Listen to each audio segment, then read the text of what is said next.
Yo, what up? Hey, what's happening? What's going on, everyone? How Welcome, y'all welcome, doing? Yo, Welcome. welcome to Shooting the Shh. I'm your guest, or I'm your guest. I'm one of your co-hosts, Jr. And we got right here Mr. Chocolate Legs, Marcus. who will Hey. update us on Oh some man. interesting stuff, right? And Yes. we got Neil Six down below, and Nels. our special guest for today kind of just pulled him in last minute because it's just been a crazy It's crazy been last an couple weeks. adventure. Yeah, and so we'll update each other on what's been going on. But all Right, right, right. our special guest is The one and J-Mix. only J-Mix1. You what's up? What's man? happening? Welcome back to the Twitch. Yes. What's up, dude? Right. What's up, Airy98? Airy, how you doing? How you doing? Harry, Hey, Harry. What's happening? Thank you for always tuning in. Yes. Yeah. All right, so please bear with us. This is our first week back in a couple I don't weeks. have any. So, Our first day's back. oh shit! Oh yeah, sorry, JMix. I will share with you our Google Doc. Oh yeah. I don't even know what's going on. What are we talking He's about? going in blind. He's Free ball. I am blind. Let's All right, go. I Tell ju- us about when you're 9 years old and what happened to you with that spatula. Oh man. So yeah, JMix, I just sent you the Google Doc, All right. and so you can Yes, follow it. yes. Yeah, Just And- pay attention to the July 14th tab. And real Yeah. quick, hey, what's up, Peanut Butter Queen? What up, peanut butter hey, queen? How you Here, doing? here for her chocolate legs. Oh my god. Oh my god. The majestic giraffe is back. Yes, wow. We love you. We love Oh you. wow. yes, Oh, that's wow. right. Oh, that was so good. Okay, yeah. So, how was everyone's break? Good? Busy. You're asking the wrong guy. This was guy's good. been online for a bit. Bruh. It feels like even though JR's the one that went on vacation, like I feel like we all were on vacation. Like, Right. No, for real. No, it Yeah. usually ends up that way when like someone's gone. Like on my show, Yeah. I was out for like 2 months, so like we didn't have any content on Tuesdays going on for a Yeah. while. So yeah, Yeah. it does feel like that sometimes when someone's not on the show. It's like, man, kind of weird. Yeah, boy. Yeah, I told the guys, I was like, hey, if you guys want to continue on without me, they're like, no, we'll take the break. Or Marcus was down. Neil was like, no, we'll take the break. Because here's the I crazy got thing. some personal stuff to have to deal with, you know? Yeah, no, I get it. I'm just joking with you. But no, it's crazy though, because I was looking at it. I think this is our 34th or 35th episode we've done. Are you serious? straight. Yeah. Wow. Yo, Yeah, that's hey. wild. So we've basically been doing that straight for 35 weeks. Hey, That is wild. we get one of these. Yes. We're getting to 35, right? That's a lot. Man, that is a lot. And we're on our way to 1K. We're about 100 What? Really? 130, 140, I think. 130, yeah, 140 away. Yeah, So Not bad. we're Yeah. chugging along to 1K, guys. Hey, what up, Sticky Crazy? What up, brother? What up, Sick Hey, and Sick and Crazy? Crazy. What up, And J-Love J-Love Jen. They love Jen in the house. Oh, it's Whoa. a good night. All the favorites are coming back. What's up? Right, right. Uh, Nice. Very nice. Very nice. yeah. All right. And So everybody in the chat, just to let you know, this is the shelter and party version. Right, right. This is the OG crew. Before we started doing everything on Twitch, us four right here, we're doing That's right. those Zoom parties. Dang, Yeah, that's that's right. wild. Yeah, Yeah, that was over a year ago. over a year ago. Mm. It's dope. It's dope that we're Crazy. still doing it. Funny enough, Julius brought us all together. Yeah. What up, Diva 929? Diva What up, 929. Diva? Diva. is Diva in the house? What's up, Diva? Yeah. I think J Love called her out though, because I don't think she was Right? I'm like, lurking. I was like, wait, I don't see her in the chat. right. She just re-ups her subscription. Ooh. They're All right. Oh, Okay, God. so mind you, our topics we're gonna go through are very all over the place. So we are All going to. over the place. Is there a video we can start with?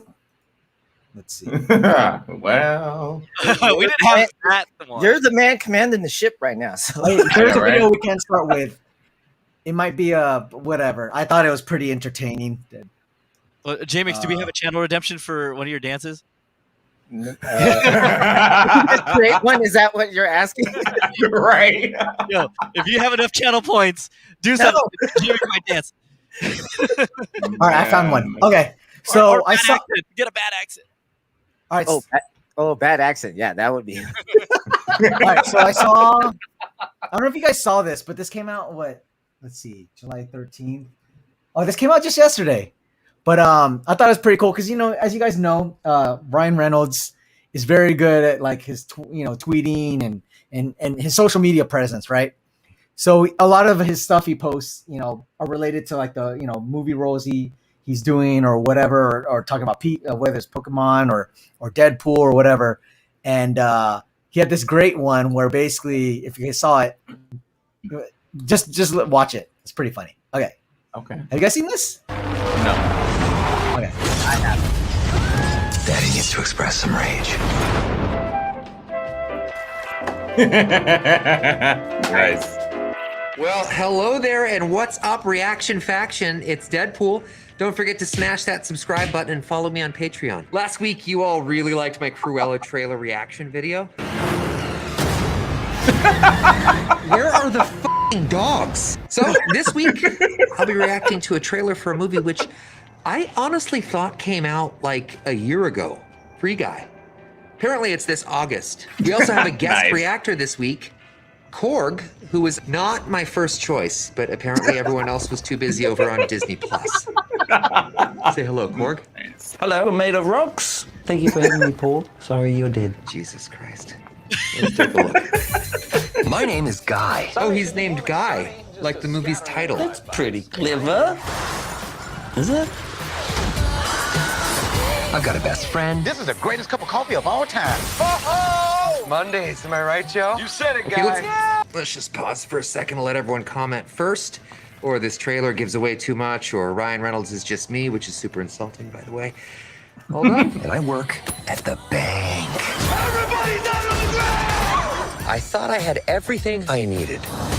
But then I met her. Oh, Jodie Comer. Foster. God, I love her so much. Oh, I hope they don't fridge her.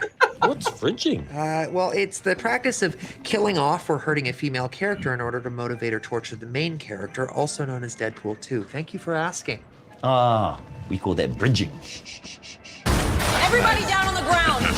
Everybody except you. There's something inside you, Guy. They expected you to just fall. It's like a hostage situation. More than that. Put these on. Okay, fine. Oh my god! What are these, trick glasses or something? It's about trick glasses. The glass tricker. This world, it's a video game. You're not real. Please stop my. I'm the guy responsible for this world. Any thoughts on our villain, Korg? Looks like he's got 4 arms, and the 2 lower ones have got gloves on. I like them. You have a Disney Plus show, don't you, face? Oh, God. Trademark infringement. Doesn't that mean that nothing you do matters? I am sitting here with my best friend trying to help him get through a tough time. Now, if that's not real, I don't know what is. I know this world is just... Oh, look at him go. That little blue shirt. Oh, his face is so punchable. Thanks, guy. I'm gonna be the great guy. Well, enjoy your lifetime supply of virginity. Off you go. This whole good guy routine is ruining the game. Terminate him. That's Taika Waititi. He seems quite nice, actually. A rabbit. Oh. Maybe this is the live-action Thumper we all haven't been waiting for. Jump! Jump! Jump and catch the ball! Oh, useless. Wow, body airbag. Love it. I can't die! Something bad's gonna eat up. There you go. Okay, this looks fun in a last days of Fox fire sale kind of way. Not sure if it was worth diverting Canadian Cumberbatch's little mind away from my next movie, or you know what? I'm gonna give it I'll give it 4 out of 5 avocados. Korg? I was raised by avocados. Oh my God, just kill me now. Any tips on getting into the MCU there, Korg? Have a dream, chase it, lose that dream, just sabotage all sorts of happiness in pursuit of that dream, climb up to the peaks of that mountain, and when you get to the top, land at the bottom and realize you're never going to achieve that dream. And at that point, check your emails. Maybe you'll get something from your agent saying, Marvel wants to talk. Yeah, I prefer Dark World. Half a fucking penny of you for this Wow. That's hilarious, actually. That was so good.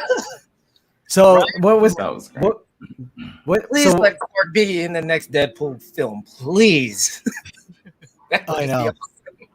So what's great about it is if you go to his YouTube, Ryan Reynolds' YouTube, there's definitely a lot of those like they just do little specials or not little specials, but like leading up to Deadpool 2, they had him like he was chatting with Fred Savage. I was just watching. I was like, oh my God, this is hilarious. Anyways, I thought this was great because it was so like, what do you call it? Meta. Yeah, very meta, right? Because there's like Taika Waititi, as Korg talking about Taika Waititi, and then Deadpool, as Ryan Reynolds as Deadpool, obviously talking about. So it was great. Yeah. It was amazing. Interesting. It was amazing. Yeah. And So- Ryan Reynolds pulls off that type of comedy really, really well. Yeah. I Yeah. like that. Yeah, You absolutely. gotta love him for that stuff. It's He I think he found his shtick, and I think it took him a while to find his place, and I think it's like worked perfectly for him, right. Yeah. So He doesn't Yeah. age either. That dude. he does not. He does not. That dude, like, At very all. like he looks like the same person from I don't know, like from what Waiting? I first remembered him. Yeah. Like, Waiting. Waiting. He does, yeah. he looks That was great. such a movie. Yeah. So bad. But so true Everything to you life. wanted to know about the restaurant business that you should not know about. Watch that film. Exactly. Yes. I had just stopped working in the restaurant industry when that came out, and I was like, so accurate.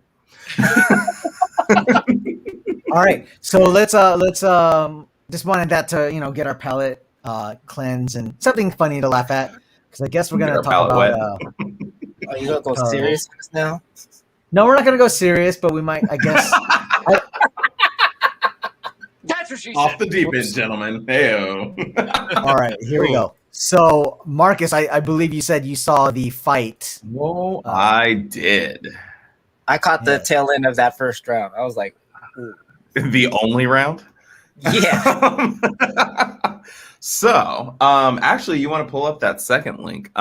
So yeah, for those of you that missed the fight of the century, Dustin Poirier and Conor McGregor were doing. This was their third fight, actually, because the first one Conor won, the second one Dustin won, and so this was supposed to be the tiebreaker. Got it. It was a little anticlimactic. Scroll down. Yeah, because that headline right there just gave it right away. Yeah. Well, I mean, yeah, Poirier definitely won-ish, but it was the end of the first round, and we thought it was going to make it to round 2, and it did not. You can play the video. Oh, wait, before video, if you are squeamish, there's no blood, but yeah, you might want to avert your eyes if you are relatively squeamish. So yeah, basically he broke his foot. I don't think there needs to be any sound, but we don't get to hear the bones cracking. Oh man. No, unfortunately. See it though, right there. Yeah, that was the. And then he. Oh, right there. It was right after. No, it's right. It's right after the punches. So they throw the punches, and miss. They both miss, and then he comes back. And there it goes. There it is. Ooh. Yes. Oh. Yes. So the funny part is he tries to get up and then he realizes, that's not gonna happen. That's gross. So it was a clean break though, right? Like it seems like. I mean, clean is relative, but yes. Yeah. Hey, don't worry, peanut butter. I'll send you the link if you want it. That's actually not the worst sports injury ever caught live. That's also on TV. true. No, well, right. you heard about the Anderson Silva one, right? Like where he broke like straight up his fibula. One of the Yeah, I watched that one live too. That's crazy. You're the curse. That's what that is. I man. guess You're so. the- I should not watch any more UFC fights. So Dustin Oh, or man. Conor McGregor, Anderson Silva. If you want to know why your careers ended, is because Chocolate Legs watched the UFC Yes, fight. there it is. Breaking news. You heard it here Part of your first. leg. Yeah. So the crazy part though was after all this happened, they did a medical stop of the fight, and freaking what's his face, the guy that did the interviews. Not Joe Rogan, or is it Joe Rogan? Yeah, Joe Rogan. Okay. Yeah, D-bag Joe Rogan. He did the initial after the post-fight interview with Poirier, and so Poirier was like, hope he gets better, blah blah blah. And then he went over to McGregor, and McGregor did an entire post-fight interview sitting on the mat with a broken leg. Like that cat had to be on something, because there's just no way. Like, initially everybody thought it was like his ankle, but it was definitely his foot, like the lower part of his shin that snapped. Oh, so it's a whole okay. Oh yeah, he's gonna be out for a good couple of months, according to. Oh, look! Like- it says right there, McGregor had surgery to repair a fractured fibula. and Fibula and tibia. Yeah. Oh, God. Yeah. Fractures suck. Yeah. Oh, Oh, yeah. that was Might as well a just say- complete. Yeah, you might That as was well just definitely call a that shit compound broken at fracture. that point. Yeah. Oh. Fuck the fracture. Give me a broken foot, dude. Oh no, he broke it. I think just the medical term is fracture. Yeah. But because you look at that was broken. There's no way that's just just a fracture. But that was. But the other thing. Go ahead. I was gonna say, like, the worst thing I've ever seen on TV, sports related wise, was the 49ers Seahawks game when who caught it? Linebacker for the Niners at the time. He caught it, and his foot basically went from this bit backwards this way. I remember that. I didn't watch that one live. No, But I saw remember that live. His leg literally just went liquid. Yeah. Yeah. Yeah. Yeah. It's crazy. Yeah. That was gnarly to watch live though. Yeah, so let's see. I was gonna say, Crazy says, his career may be over. Yeah. Yeah. He's Area 98, that's a career-ending injury. Yeah. Yeah. No, absolutely. at his age, Yeah. for sure, right? Like, I mean, he's Oh, yeah. Like How old is he now? Yeah. I want to say he's like mid-30s now, isn't he? Conor McGregor. Let's I want to see. say he is. I mean, he's been in the game for a while now. So like, Oh yeah, He's 33. 33. oh, 33. Yeah. Yeah. Yeah. fighting in the octagon, probably. Even if he was in his 20s, though, that's a significant injury. Like, It's gonna take a while. Like, he's definitely got some hardware in there. Like, you know. couple years if he wants to come back, which means like he would have to come back fighting at 35. No, I don't think that was gonna Right. Yeah. If No. anything, he'd be at 36 before he even makes a return. right. Yeah. Right. Nah, he's done. And he's got Yeah. Hopefully. businesses, whatever. He'll probably be like a commentator. You know what I mean? Like his, I don't think he will. you know, He's got a very thick accent. Nah, if anything, he'll He's just a go to draw, the WWE. He'll just No, enter the right. wrestling world, yeah, I guess that's true. There you go. Oh God. boost the What a ratings. horrible way to go out. Yeah. Oh, what a you know Vince horrible McMahon way would to pay him too. Oh, McMahon would sign his ass in a heartbeat if that was the case. Oh my God. I don't think, you know what? I don't think he has the appropriate temperament for that though. Like you still have to be a good sport, I think, to be WWE wrestler, in the sense that it's not real. Yeah. Like, you know what I mean? Like, you know, in the sense of it's acting and, you know, there's definitely athleticism in it and all of that. But like, I feel like if he got hit the wrong way, that would push a button and he would demolish somebody, you know, in real life. That's a good point. That's Yeah. a good. That is. Yeah, because he's definitely a hothead. Yeah. Yeah. So yeah, I don't see that being a viable outlet for him, especially after this. Like if he went out like kind of on top and was like, all right, I won what I wanted to win. I'm gonna, take a leave on my own terms, possibly. But the fact that he lost this fight, and like I said, the post-fight interview, what you could understand of it, it was still him talking mad shit. Of course. Of course. Yeah, that's He disrespected like his wife, Dustin Poirier's Yes. wife, right? Something Yeah, like he that. said his wife was waiting for him at the hotel or some shit. Yeah, some shit like that. Like it was wild. Nerdy Curious. What's up? Oh, hey, what's happening? Hello. Nerdy Curious. Glad you're back. Yes, welcome back. Yeah, so I don't. He could do water polo. That's already dangerous. Nice. I would love to see Conor McGregor. Man, See what happens there. somebody would die. Somebody would definitely. Some bodies would drown for sure. So, well, we hope we hope for a speedy recovery for McGregor, and yeah, we'll see what happens. All right, so I don't know if any of you guys listen to this podcast. Have any of you guys listened to Smart Less? It's with Jason Bateman, Sean Hayes, and Will Arnett. No. Amazon buys. So we have a hope. We have hope, guys.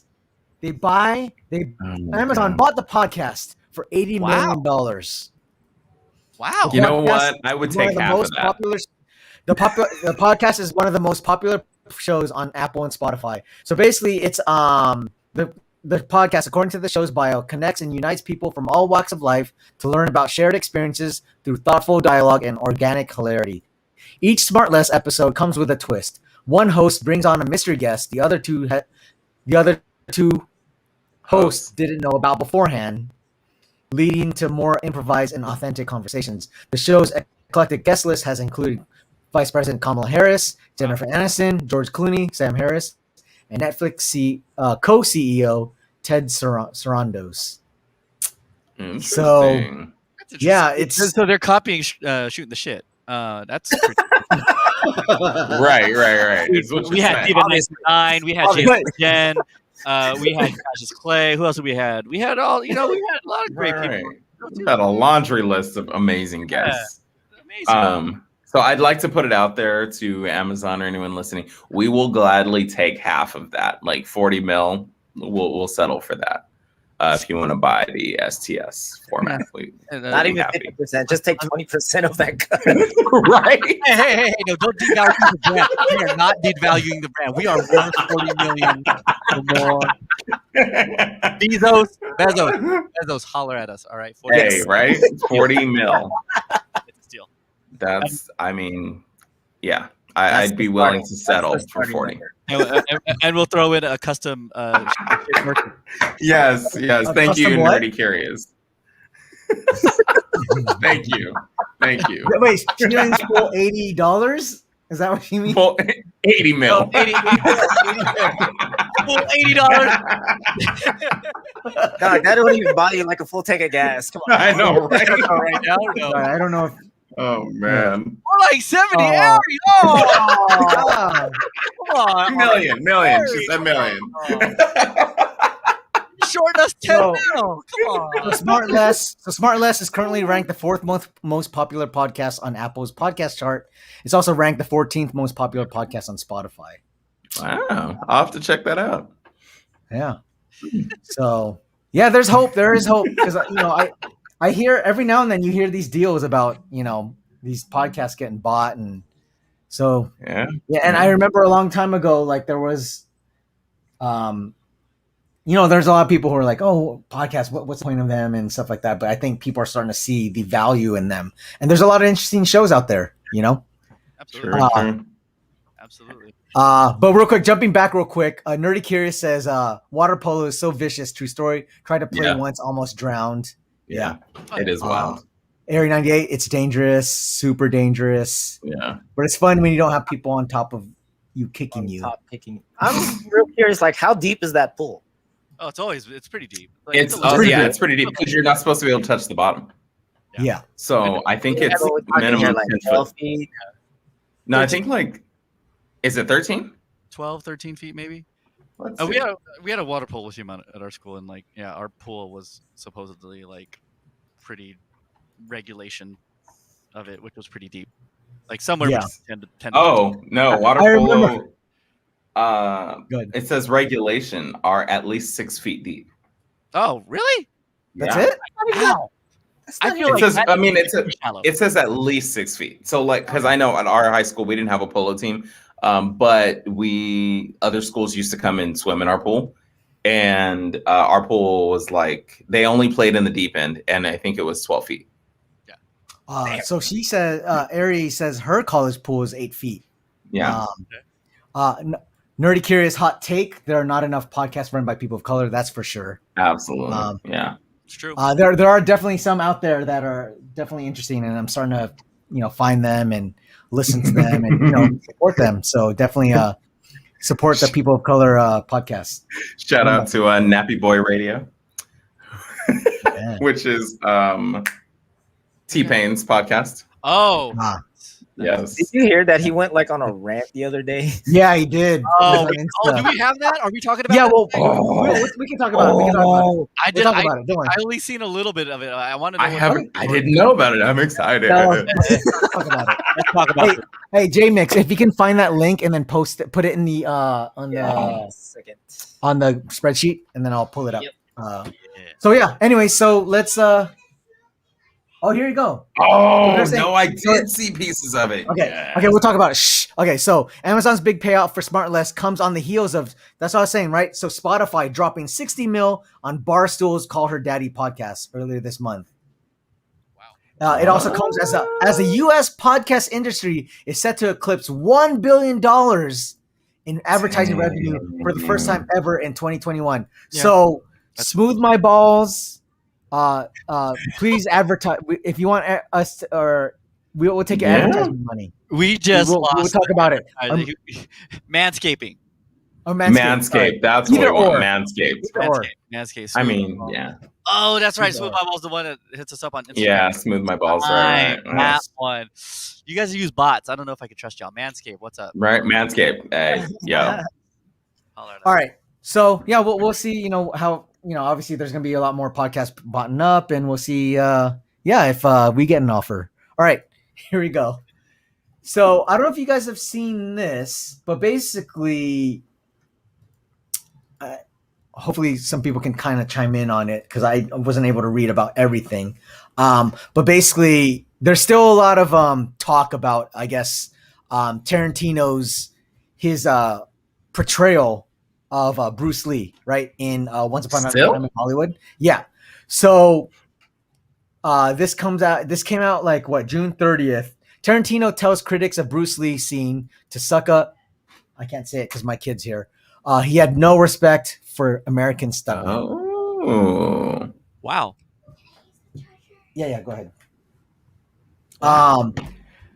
Basically, because I guess his Bruce Lee's daughter Shannon basically said, she was upset about it, and he kind of responds about it and says, something about like, I guess he's being disrespectful and all that stuff. But then Shannon Lee comes back and says like, hey, you gotta, let's see, where is it? Let me pull it up real quick. Oh, here you go. Shannon Lee, does Quentin Tarantino hate Bruce Lee, or does it help sell books? Basically, her whole thing she talks about is like, dude, he was, just think about this. In the 70s, you're an Asian male in a very white centric industry. Sure. How are you going to make yourself shine above the others? By being cocky, by being standing your ground, showing you their man, showing you what you're talking about.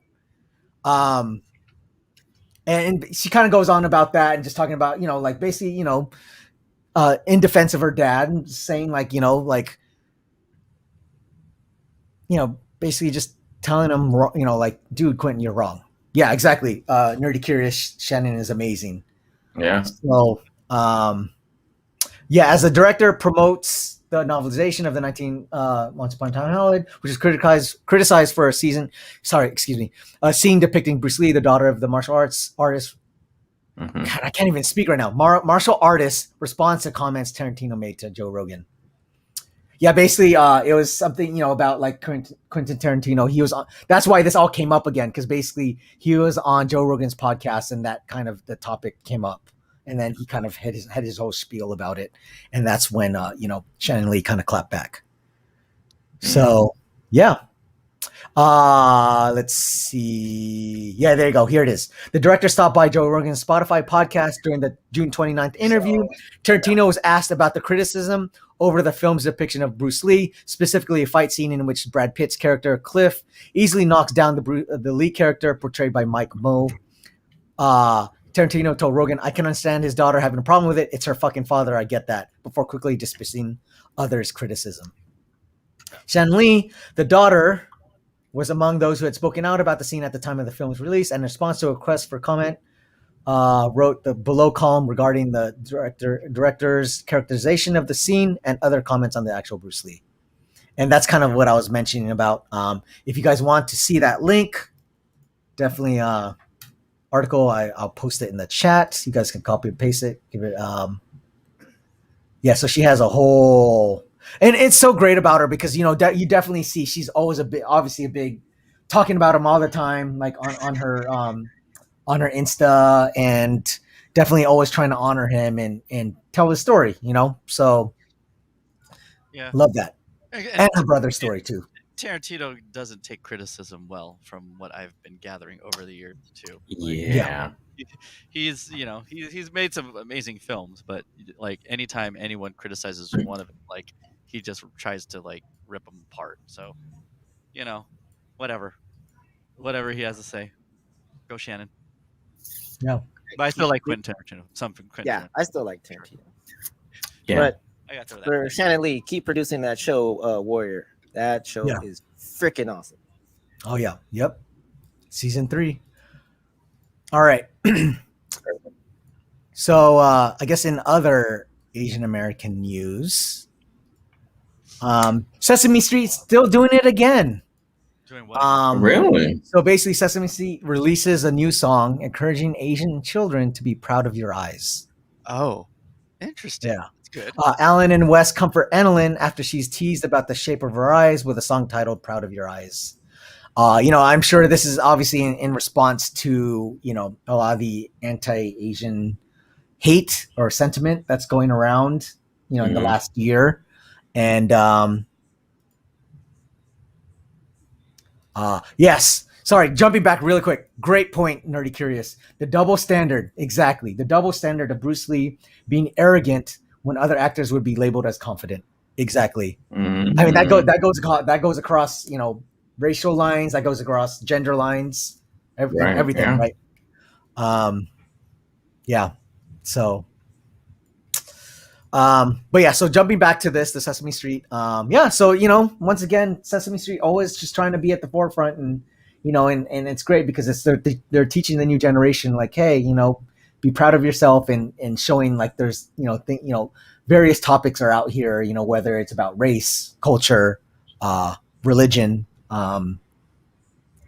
sexuality and all that stuff. So do they have, and obviously I haven't seen Sesame Street, my son's not of age yet, do they have like a recurring character that's Asian? Well, that dude Alan said that he's Alan. He's on the show as a resident. Oh, I see. Okay. Yeah. Nice. It would be weird if it was like one of the other resident characters on Sesame Street telling her to be proud of her eyes. I would find that a little bit condescending. Yeah. Interesting. Yeah. Okay. Yep. Yeah. All right. Wait, So how once old is again- your kid, Neil? It's 2. 2. He just turned 2. He'll start understanding it. He'll start understanding. Yeah, soon. Yeah, no. I mean, he's definitely like watching a lot of. We have been allowing him to watch a lot of TV lately, but just not Sesame Street yet. So a lot of cartoons, not necessarily the Sesame Street stuff yet, but maybe I'll give him. Let's see. I'll show him this episode and see what happens. Yeah. All right, so I guess we might as well just keep it. Now I'm seeing this fine line being weaved. The thread is happening.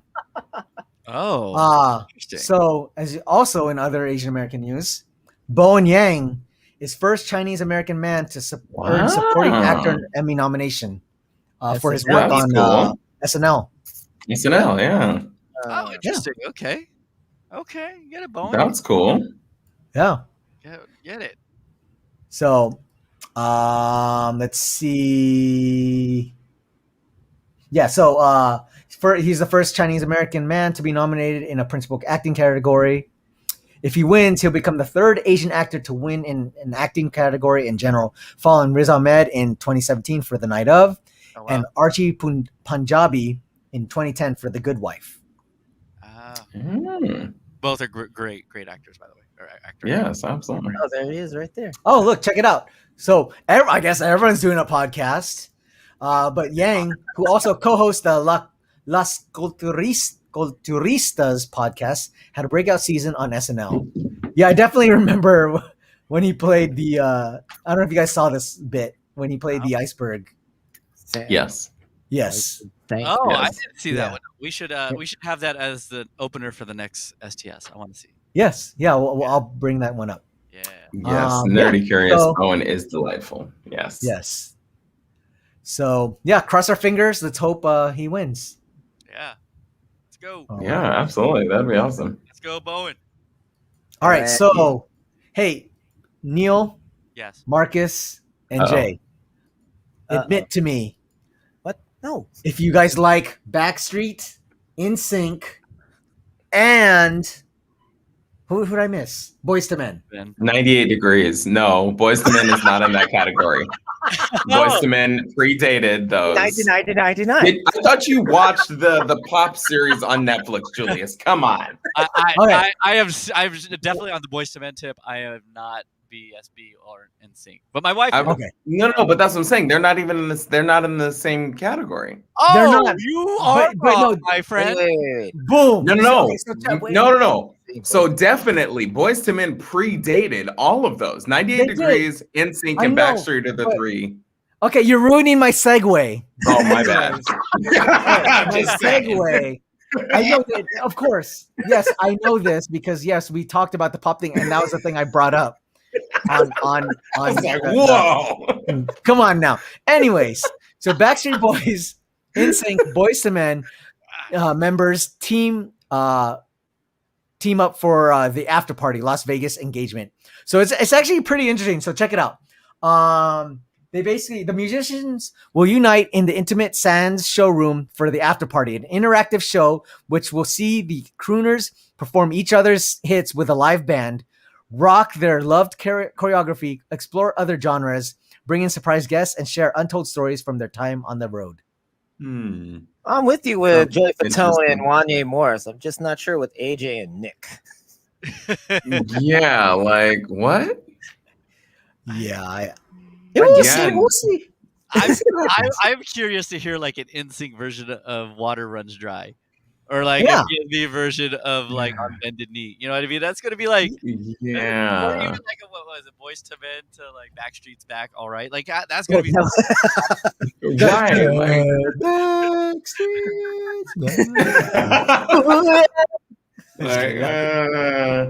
Nerdy Curious. I'm with you with Westlife, BB Mac, and Soul Decision. I'm with you. Oh my god! Wow. Oh my god! BB Mac, Soul Decision. Yes. Wow. Soul Decision.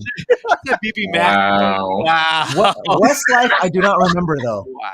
Yeah, I don't remember Westlife, but I definitely remember BB Mac and Soul Decision. I don't even remember Soul Decision. I remember BB. I do. I remember Soul Decision. If you had much music television on satellite TV, you caught them brothers rocking the stage. Really? I was gonna say, and then fast forward 10 years, you got Hanson.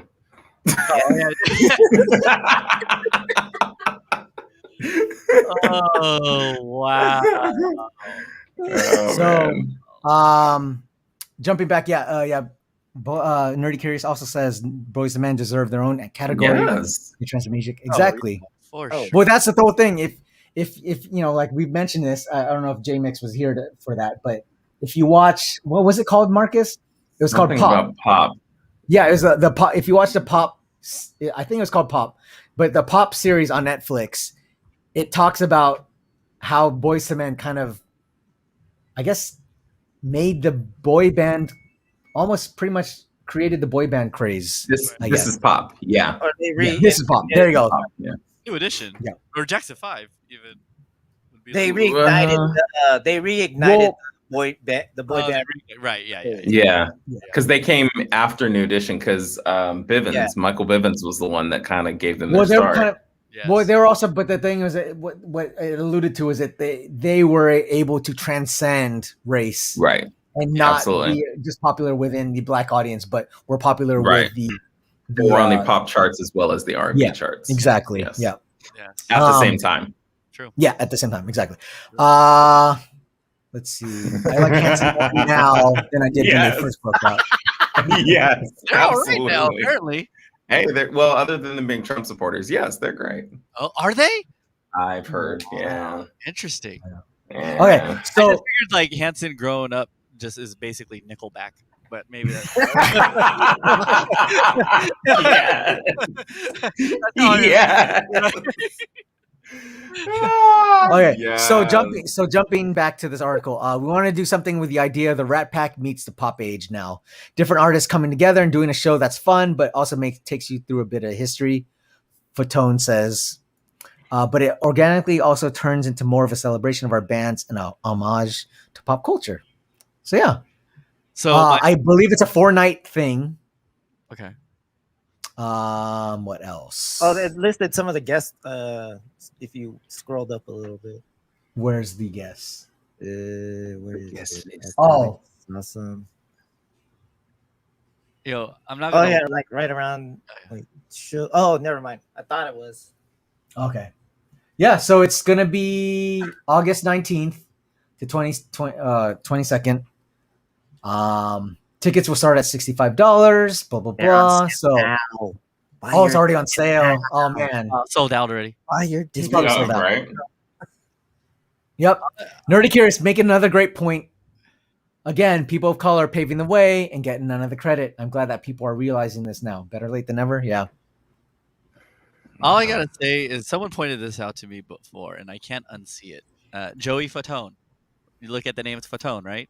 Yeah, he's the fat one. Look at it another way, fat one.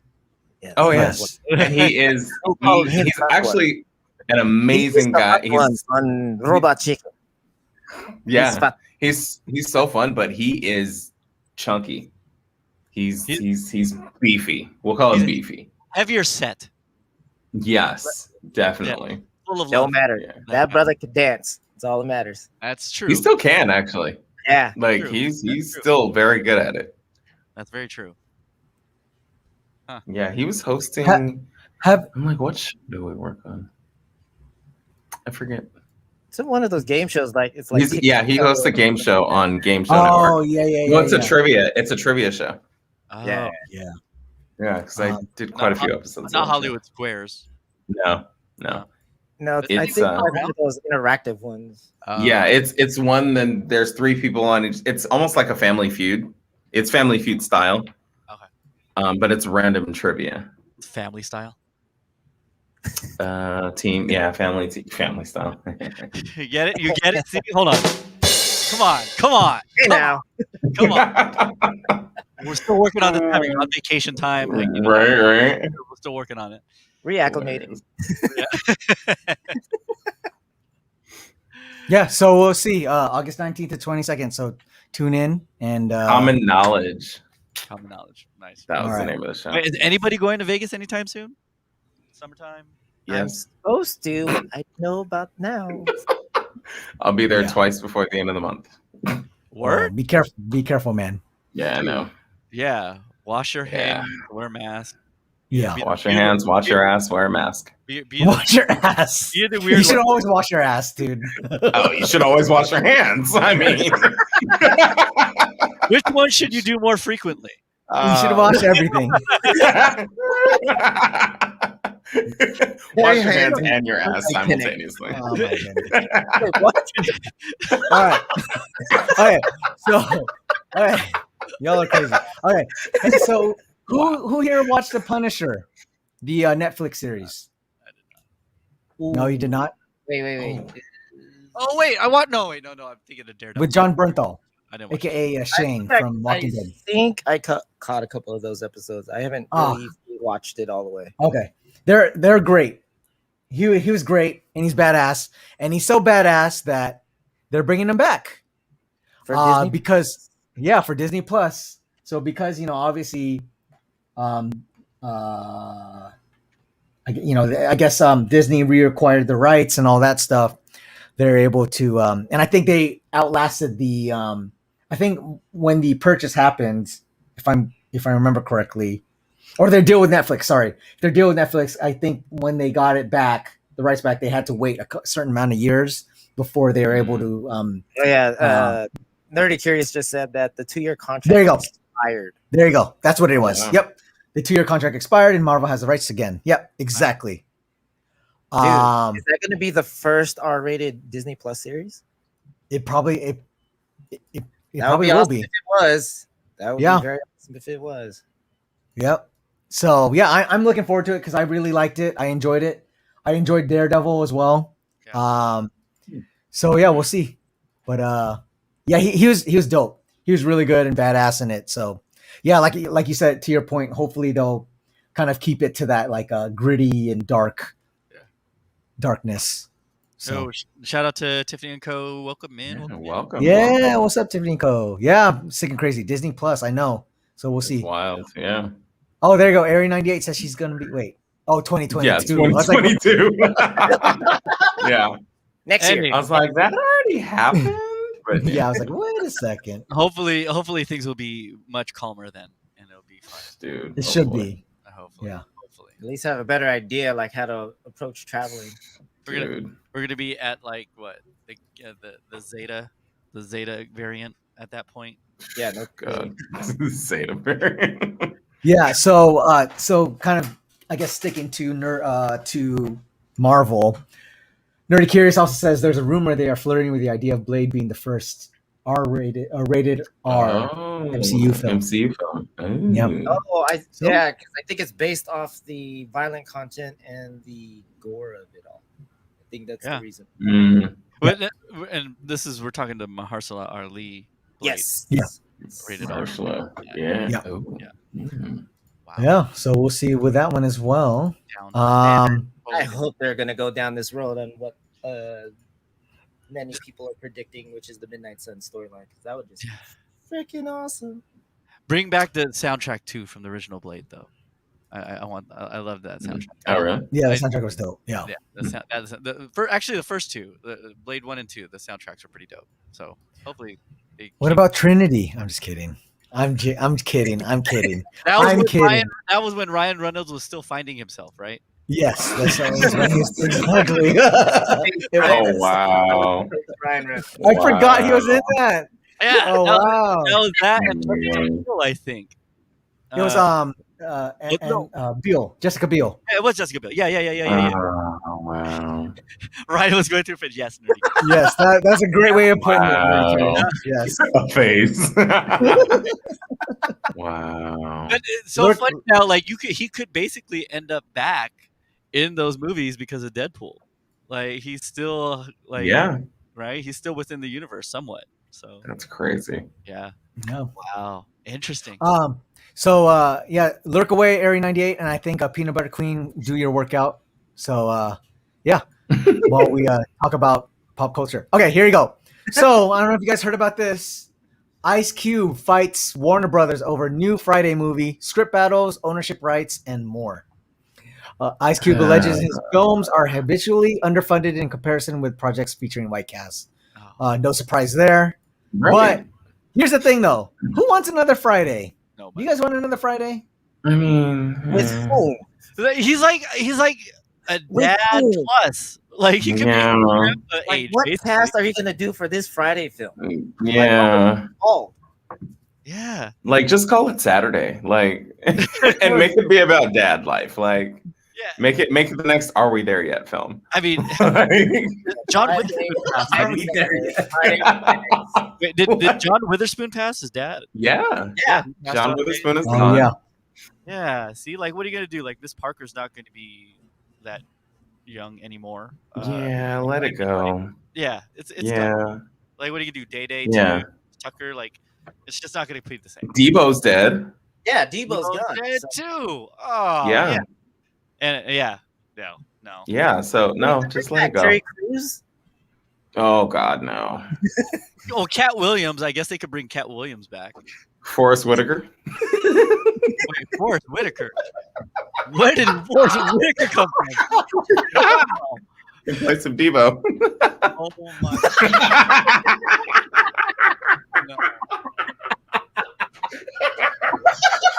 That would be weird. Then it'd be like, do you have a samurai sword? Or, you know, it's gonna be Ghost Dog. Okay, wait. So here's the crazy thing. So wait. So in this article, they're basically talking about that this it's been kind of in development hell for the last decade. Yeah, let it go. It's done. Just let it go. Yeah, like. So Like, basically, you know what it's a lot. Go ahead. No, I was gonna say, you know what it's gonna be? It's basically Craig is gonna be like, you know, a dad. His son's gonna be like 15, 16, 17, doing the same stuff that he's doing. He's basically John Witherspoon, and then he's gonna like mentor his kid through a similar like wacky story. That's sounds how like- I see it happening.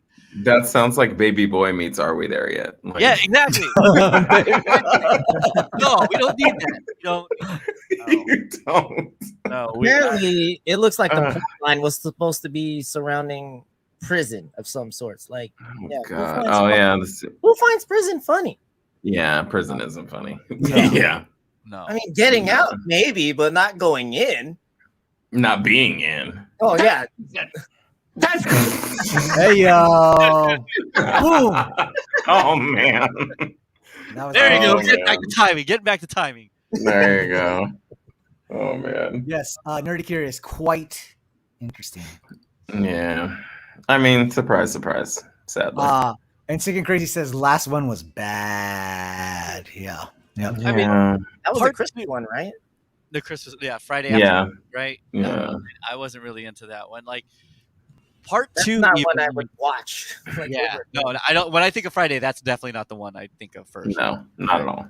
The second one was like I thought I liked it, like, but like it's like not it's so far behind the first one to me. Oh, That yeah. one was next Friday. So there was Friday, next Friday, and Friday after next, right? Yeah. Yep. Next Friday was with Mike Epps, which it was funny in a slapstick way, Yeah. but like I don't know, the first Friday was just I don't know, perfectly written. I thought perfectly shot. Yeah. The second one was just way more zany, wacky. Yeah. Yeah. It was like you said, that slapstick kind of. Yeah. Good times. Yeah. All right. Well. Yeah. Ice Cube, if you're listening, let's pass on. Let this it go. Yeah. Just Pass on this one. Just fight him. Let it Keep go. fighting him. Don't let him put it out there. Mm. Let it go. Let it go. Wow. Oh, Just saying. you have a nephew. I was like, wait a minute. Or is he? Yes. Do you hear? Do you hear? He's from that him? age range. Yeah. No. We haven't introduced him to that one. So Oh, okay. I didn't either. No, Marcus just loves Frozen. I do. Did you? Is that one of the songs you sang with the Sunday service? All right. Yes. So in interesting news, because we did talk about Kenya Barris and not basically leaving Netflix. Shonda Rhimes extends deal with Netflix, adds feature films and gaming to the pact. Gaming. So I don't know if you guys know Shonda Rhimes, but basically she's the one behind Grey's Anatomy, like Station 19. What That's the else? one with Kerry Washington. Scandal. Yeah. And on her big thing, obviously on Netflix, was Bridgerton, which yeah. which Marcus can't stop talking about all the time. Bridgerton It's is so Bridgerton. good. I've definitely seen it like 4 times. But so the deal, which extends the so basically it extends that deal she signed in 2017, covers Rhimes, her production company Shondaland, and her producing partner Betsy Beers. In addition to television, it will cover feature films as well as potential gaming and VR content. Ooh. The deal also includes a branding and merchandise deal for Shondaland, which will add live events and experiences. Grimes move into she started her career, blah blah blah. For sure. The move into gaming is more surprising. She's been expanding to new areas, particularly its move into audio and podcasting, and Netflix execs have recently been teasing more moves into the gaming space. Yes. So is it going to be a Bridgerton video game? Is that what we're going to see? Maybe. Either that, she's already have someone in mind that she's already been following in the gaming community, and she's about ready to go public with it. Is that's what you've heard? Well, no, that would be my speculation. Is that she's already got I see. words. Yeah. And it's just perfect timing for her to announce this, because then down the road, bam, you have right. whatever sponsorship, or this is her gaming platform. Yeah. Scandal the video. She's the next. She's gonna be the next Tyler Perry. Word. Yeah, good for her though. You know. What you need to do. Hey, secure that bag. Yeah. It makes me curious though, like what happened with Kenya and Netflix when like it seems like Shonda's getting along just fine with Netflix. I don't know. It's they like I want to do some super crazy stuff. Like I was gonna say though, but she's not doing anything like super out there. True. Like, you know, her stuff is, you know, it's amazing, it's groundbreaking, it's whatever, but it's not like risque. It's not pushing any sort of agenda. Controversy for her company at all. Like, right. She's playing ball for the most part. Yeah. Very true. So, yeah, because Kenya definitely, I mean, he's talked about the fact that he's trying to push the, you know, race envelope, and he's trying to, you know, advance, you know, a particular agenda. So yes, Tiffany Company. Yes, that was another show she had, was How to Get Away with Murder. She says she loves her shows. Silver Screens, what up? Hey, there you go. What's happening? Yeah. But yeah, so we'll see what stuff she comes out. Look at that belt right there. Boom. Dude, Chanel. Chanel right there. That Coco Chanel. But yeah, we'll see what happens with that gaming space and VR and all that stuff. Very interesting stuff. I'm real curious about the VR content though. That's the platform right there. Yeah, it's fascinating. Yeah, it'll be very interesting if Netflix does more stuff in the VR space. You know, right. It's so funny though. Like, go ahead. No, I was about to say, like with VR content becoming more on the rise, they should start making them damn goggles affordable for those that want to get into that VR content. Charging people like $300 to $500 for just one set, man. Yeah. You'll get there. Why do you want to play the Grey's Anatomy VR game? Hell no. I want to play like the horror games where they put you in the goddamn shit. Yeah. That sounds fun. It's not, but like, it makes good content when you're playing it. Wait, hold on. Did you not watch Black Mirror, bro? Like, oh my god, seriously. Or have you ever watched Be careful. because we played a Blair Witch VR game one time that freaked us the hell out.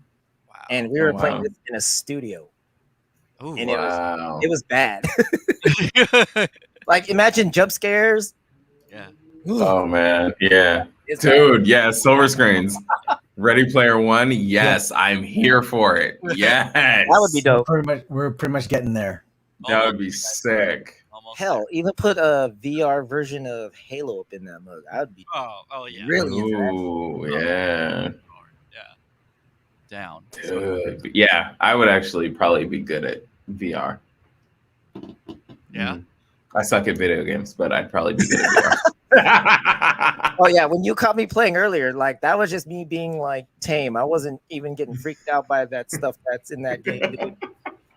Oh man, that's crazy. Yeah, Ready Player One, that would be a sick one, dude. I remember watching that movie for the first time. That was highly underrated. Ready Player One. Oh, highly underrated. It was a good one. Yeah, it's still is. Yeah, I mean it is a good one. Like, yeah. That's one that I can watch again and like, yeah, this is highly underrated. I really wish I would have seen that in the theaters. Yeah, you can't. Really discount. It was Steven Spielberg, right?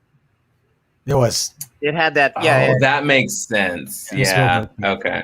Yeah, you can't discount that for sure. I mean, I was like, Oh. I'll watch it, but I just never got around to it. But I knew it was So a Steven good. Spielberg movie, so it had to be pretty good. Yeah. I accidentally the saw that one, nostalgia in and that I was just film. like, Ooh. yes. Yeah. Like of all the things that you could ever be in a video game world. I just Like- remember the trailer is actually pretty sick, and they got the licenses to so many games. Too. Oh yeah. That was amazing. Games and movies. That had Like- been a major crossover like type of deal. Yeah. Yeah, for sure. For sure. Yeah. Okay, Yeah. So What is next? I know, right? Yes. Where are we going next, Julius? yeah, I was looking at other. I'm just waiting to go down the sad part. I'm just we usually Oh, we don't have We have anything a sad- sad. We don't Yeah, have we're There's having not anything sad. segment on this show. What? right. Oh, we have some sad stuff. We've gone through some sad, depressing stuff. Oh, But God, yeah. so I didn't know this thing, but so Dwayne Martin, from LA's Finest, he was also in a lot of like '90s films, right? He was in looks Above really- the Rim. Yes. It's like he Yeah. looks like a 90s actor. No, so Yeah. he. Oh, go ahead, Mino. What were you gonna say? He was in Above the Rim, and he was in White Man Can't Jump. Yes, Yep. there you go. That's what it was. Okay, so Dwayne Martin inks deal with Jada Pinkett Smith's Red Table Talk Productions, sets up the free agent drama. So here's the thing: I didn't realize Red Table Talk Productions was that big. Well, I guess that's Will Smith, Jada Pinkett money, but Yeah. Yeah. So they can Well, they are. can have They're only exclusively on Facebook, and a lot of On people Facebook. Yeah, Mm. a lot of people tune into that stuff. Yeah. yeah, got it. So that deal was for scripted and unscripted content. The first two projects to be developed under the pact are The Free Agent and Deal Detective. I didn't even realize. Yeah, I guess Martin was really into like scripts and stuff like that, and, writing. But yes, The Free Agent, created by Martin and Pinkett Smith, is loosely based on Martin's 25 years as a sport agent. Oh, he's a sports agent. And follows an on-the-rise agent who starts his own company at a young age and went on to represent 5 Hall of Fame athletes in 5 different sports. So it's basically like Ballers. Yeah, basically. Right. Yeah. A real life version of Ballers. A real life version. Yeah, is it a biopic? Yeah, it seems like it That's- might be loosely, yeah. Yeah. Biopic-ish. I didn't realize he was a sports agent. Yeah. I guess maybe that's why he wasn't acting, during that Right. time. Yeah. Because if you think about it, right, if he was doing those things in the 90s, it's like what, 2020 now. Yeah. So Yeah. that sounds about right. He might have like, okay, forget acting, or maybe he took off with probably- this stuff. Yeah. He probably made the network he needed to. Yeah. And then, got into that. Yeah. For him, dude. I'm down. Yeah. I was like, dope. So But, yeah, I just love it. All these people getting deals and making things happen. So yeah. Sure. yeah. All right. Let's see. The other thing is who watched Black Widow? I did. Oh Yeah. wow. I Okay. did. I did too, and it was great. In Dolby Atmos. Jay, did you watch? Oh, you did. You watched in Dolby Of Atmos? course. I did. Nice. I paid the Disney Plus premium subscription. I'm definitely. Yeah, I am watching anything MCU, Marvel, for sure. Star Wars related. So in crazy, or not crazy, but I guess interesting news, because here's the thing, right? You always hear that a lot of these streamers don't release their revenue or the amount of viewers they get watching it, right? Yeah. But they actually released it for Black Widow, and for its box office, it was 80 million. This was in the theaters. Yep. But then they also said they made an additional 60 mil off of that, because if you guys don't know, like $30 on Disney Plus, you can't just watch it. You have to watch. It's like the extra pay, like Mulan. It's like an extra $30 to unlock to watch. To watch that film. Right. Yeah. For the yeah. first 3 so- months or whatever. Yeah, but so it padded those numbers with an additional 60 million in rental revenue on Disney Plus. Damn. Dang. 60 million on opening weekend. I help contribute to Yes, that. It has over to the be. weekend. over the Yeah, weekend. it had to be opening weekend And because it we just haven't came out gotten last into the second weekend yet. That's Yeah, true. it came out Wow, last week. that's amazing. Isn't that crazy? I mean, that's basically showing the world like, yo, we know how to do this right. Yeah. But You I know was how to going do to this say, right, but that's and the it's thing. and it's also like it's also kind of pointing out to the other streamers, hey, show your numbers, because here's the thing, right? Netflix doesn't show their numbers. They don't really But talk about Netflix too many doesn't things. charge. Yeah, So they don't charge for it. That's the They, thing. I know that. Okay, they don't charge, but then it's also saying like, so if you divide $30 by 60 mil, you can kind of say this is how many people watched it or how many households watched it, right? Right. Yeah. Yeah, no doubt. No Yeah. doubt. But I'm Yeah. just, yeah. Wait, It's, it was an additional $30? Yeah, any Yeah. additional yeah. premium content like The this. Disney Premium. Yeah. Yeah. It's they charge a premium cost for it for the first 3 months, I think it is. Because Yeah. they did that with Mulan, they did that with Cruella, they did that with Black Widow. So it's the heavily anticipated films that they are. But do they only get Black Widow as part of that premium content, or Mhm. wow? So it's $30 for it's a pay-per-view basically. Yeah, it's a But pay-per-view. instead Okay. of it just being like 24 or 48 hours, you have it Yeah, for as long as, and the other thing is that, like, yeah, Silver Screens even made a good point. Worth it. Can't pause at the theater and go to the bathroom. Like, Yeah. you literally could pause it while watching. Yeah, but and the replay value of that too. Yes, you can watch- obviously. the replay value of it for sure. Yeah. But like, okay, so for me, I have AMC A List, which they forcibly restarted July 1st. So that was the main reason why I went to the theater to go see it, was because I'm like, well, I pay $22 a month for A List, and I can see 3 movies a week, any format. So it didn't cost me anything other than Yeah. my peace of mind and safety being in the theater yeah. with other people. Well, yeah. So like that, that for me is worth not paying the $30. But if you're, the other person who doesn't have that sort of a membership or that sort of access, then yeah, the $30, it really is worth, being able to pause it or rewatch it or all the things. Wow. But I definitely think like Black Widow, I think it was worth watching it in the theater. I think it definitely It probably would be for sure. That action, we won't get too much into it, but the action was like pretty dope, and I think it would have been epic to see all of that and just the special effects and all that stuff. Although there were some parts where it's like, oh god, this looks a little corny, but overall, like I enjoyed it. But yeah, definitely for Atmos, I love Atmos. Yeah. I've seen Atmos with you, Marcus, and exactly. Just so much more to it for sure. I saw F9 and Atmos too. You did? Oh, how was that? It wasn't as bad as I thought it was going to be. All right. I think it's really good. All right. That's a great review. Right. A Marcus 1 star is actually a 4-star. I mean, it was definitely a typical F9, but I mean, Fast and Furious, franchise movie, but it wasn't as bad as I thought it was going to be. Absolute garbage. Yeah. I mean, Cars in Space, really? Like that's what we're doing now. See, I'm already like a Fast and Furious fan, so I know I'm going to give it like a 5-6 star review. I already know. All right. So real quick, Silver Screen says, let's see, have a great sound system. He saw Quiet Place in the theater with the AMC list. Yeah. It was great in 5.1. And he says, I'm sure Atmos was great. And he says his studio, because I believe, if I remember correctly, he's a recording engineer or sound engineer. Based on his picture, yes. That's just him on a mixer.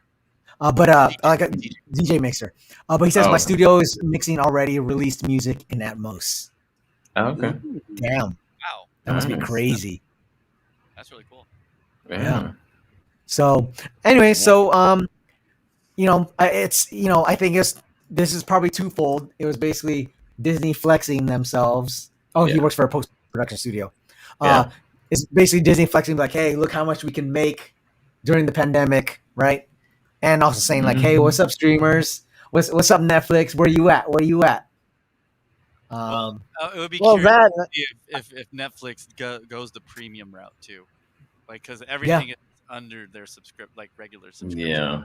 And it Yeah. is- True, Everything true. is. Yeah. But I mean, like, really though, like, out of all the Netflix films that they've had, was there any that's like blockbuster material like Black Widow? Also, Yeah. that too, right? Because this is MCU. This is huge Yeah. following already. Like, yeah, Right. they did raise the rate again, another Oh, did they? $1, I think. Yeah. Okay. Netflix is building franchises from the ground up, whereas Disney already has established franchises. Yeah. Right.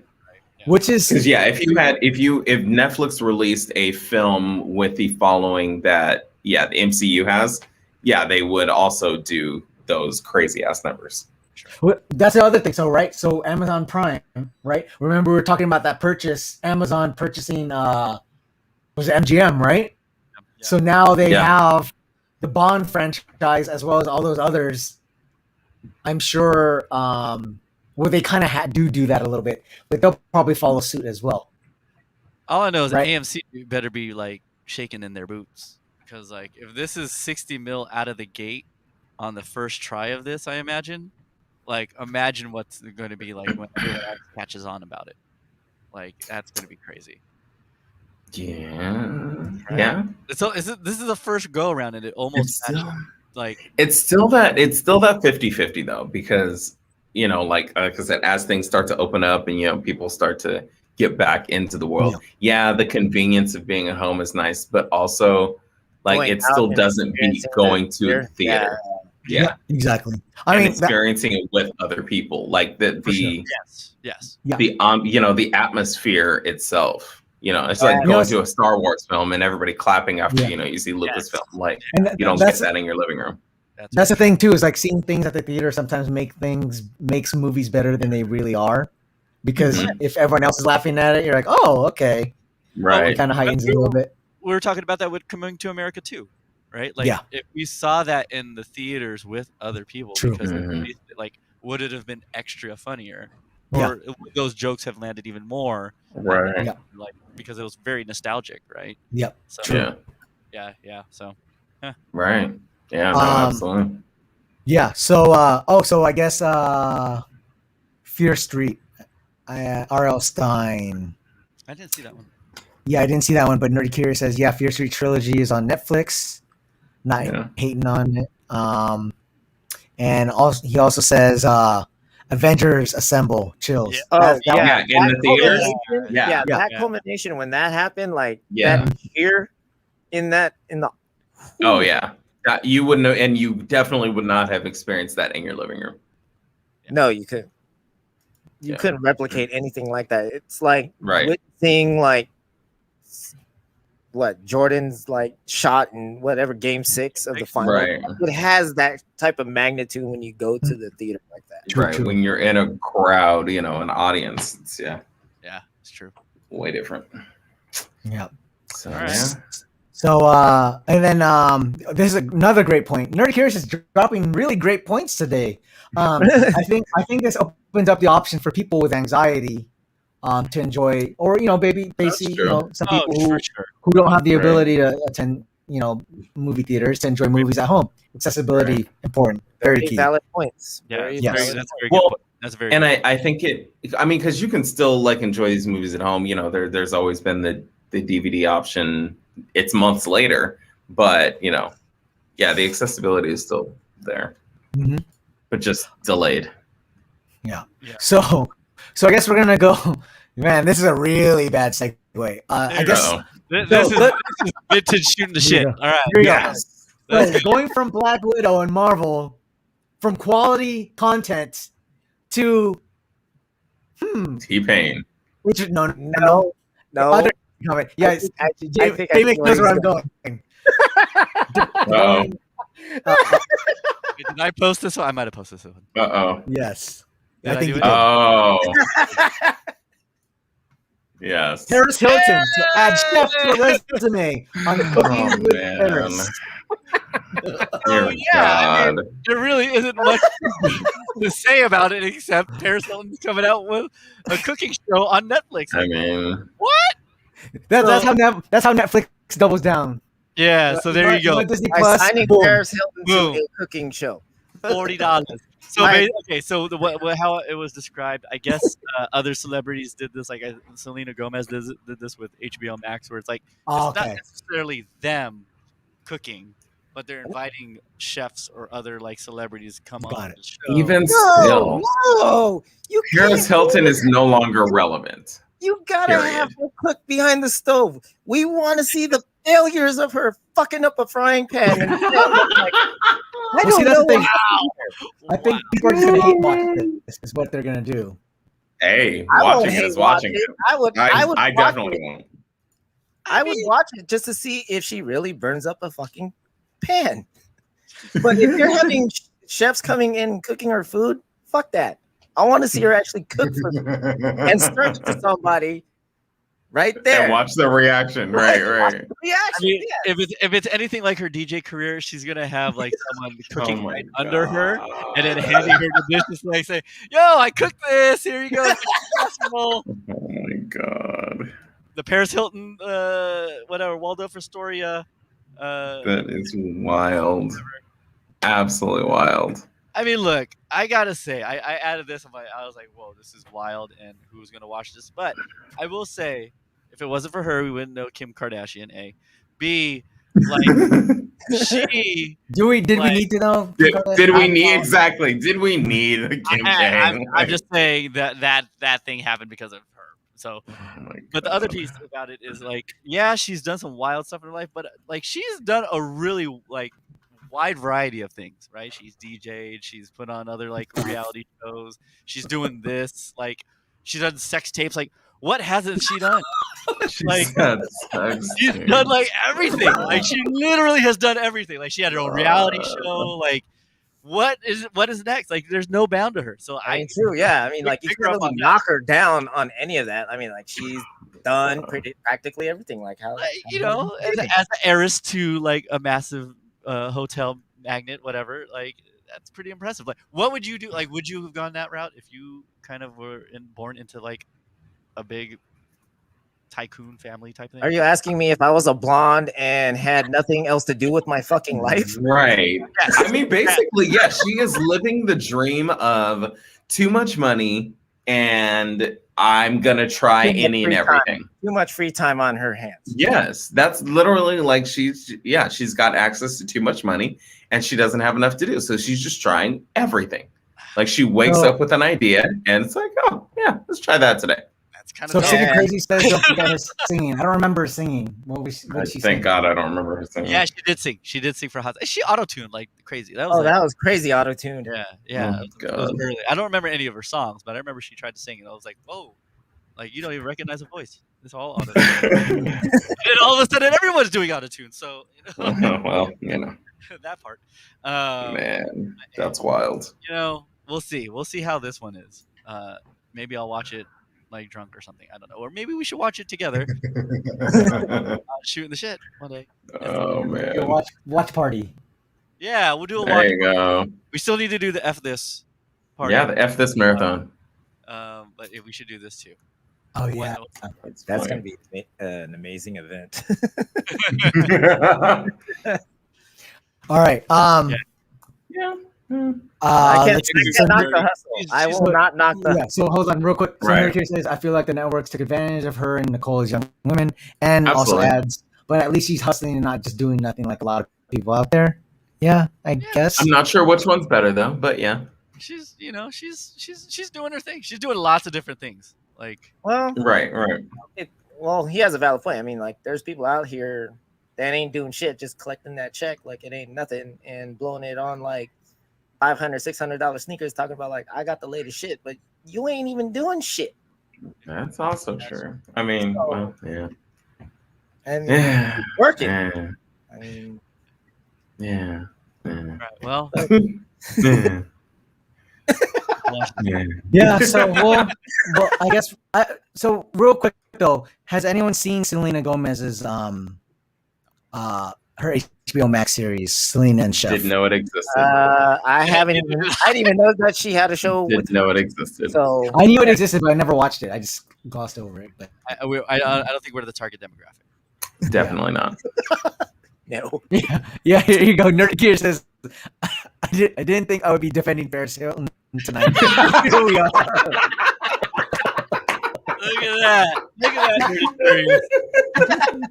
Having you explore things that you would never explore before. Right, there we go. Just like Paris Hilton. Oh. Oh, And we're back, y'all. Salty chocolate legs. Back man. Oh, yeah. No shots. No shots. Yeah. Oh man, good times indeed. Okay, so I guess from I get how do we segue into this? Let's just go straight into it. I was gonna say about a person who's talking about something they don't know what they're talking about, to someone who just rants about some stuff. I don't know if that's a really good segue, but we'll just go into it. So T-Pain basically went on a crazy rant. I know. I need to work on these segs. I know. Well, you know what? Usually, Nerd Curious. Usually, I'm pretty good about it. At least I think I am. But today, I just did not prepare. I didn't prepare today. He's still on vacation. Yeah. That's right. So T-Pain has funny rant about being a small Twitch streamer. A celebrity rapper, T-Pain, goes into a rant about being a small Twitch streamer compared to those who pulls in tens of thousands of daily views. But I don't think that the video talks about that though, right, Marcus? So I've only seen like a small clip of the video, but that other, so in that link, the one that you just had up there was like a minute clip further down on the page. But then I posted the full, I guess it was the full 10-minute stream or whatever, full 10-minute. Yeah, from YouTube. Yeah. So you can watch part. I don't know if people watch 10 minutes. I don't watch. Yeah, I don't know. Or Jay, it gets into it kind of fast. Well, I've only seen like clips of this on Instagram, and I was like, "Wow, what?" Yes, that dude off on this whole. Right. So go. I would say like no, not even that far in. Like once it comes out to his face. It is on his face. So like right there, yeah. So like intro, like 10 seconds in. He's considered small. I mean, he gets like 5,000 viewers, right? Yeah, dude. Yeah, he's T-Pain. Here you go. Yeah. You know when your shit sounds like somebody else's shit, you're making it because you think because you're in the studio like, what's the #1 record right now? We need to make another one of those. Stop doing that. Stop. You're not original. Give me some original shit. Give me some. Are you seriously telling me that you sat here and watched me tell a bitch to eat a dick and you thought that wasn't original? Are you seriously sitting here telling me that eat a dick is the bad part of music? Stop! Just fucking do something else! Just, god damn it! Do some different music! We have all the shit that you're doing. We already have it. Lil Uzi Vert is already doing it. Lil Baby is already doing it. Dub Baby is already doing it. It's literally 2 niggas with Billy in their names that's already doing all the music you want. Do That's the something part I else. saw. Do something else. That's it. Yeah. That's all we want. Do something else. Holy shit. He's not wrong. We have it. We have it already. You don't have to do that music anymore. We have the music already. We have Lil Baby. We have Dub Baby. We have Lil Uzi Vert. We have Lil Yachty. We have Lil everybody. Do something else. Holy shit. Stop sending me this bullshit. And then get mad when I fucking don't like it. Jesus. God damn. Tap dancing Christ! Oh my god! Some of us is like, what is going on right now?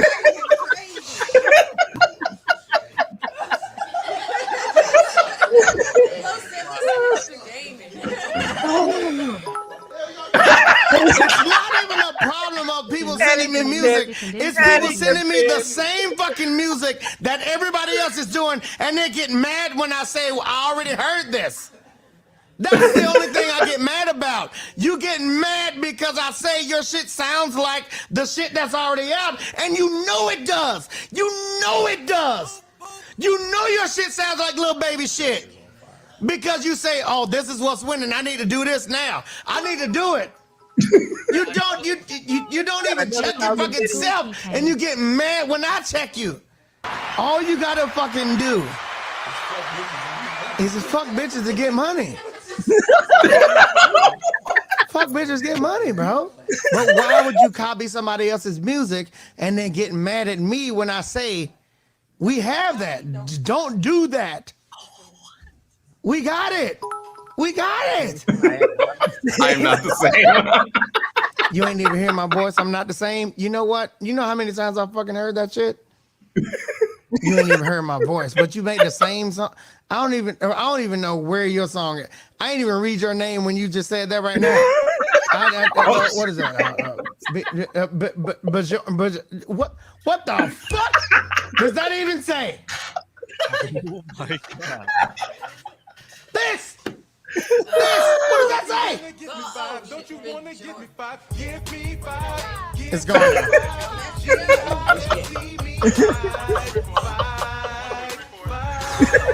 Oh my God. Oh my God. In the state of how did any bad record? We've always had bad records.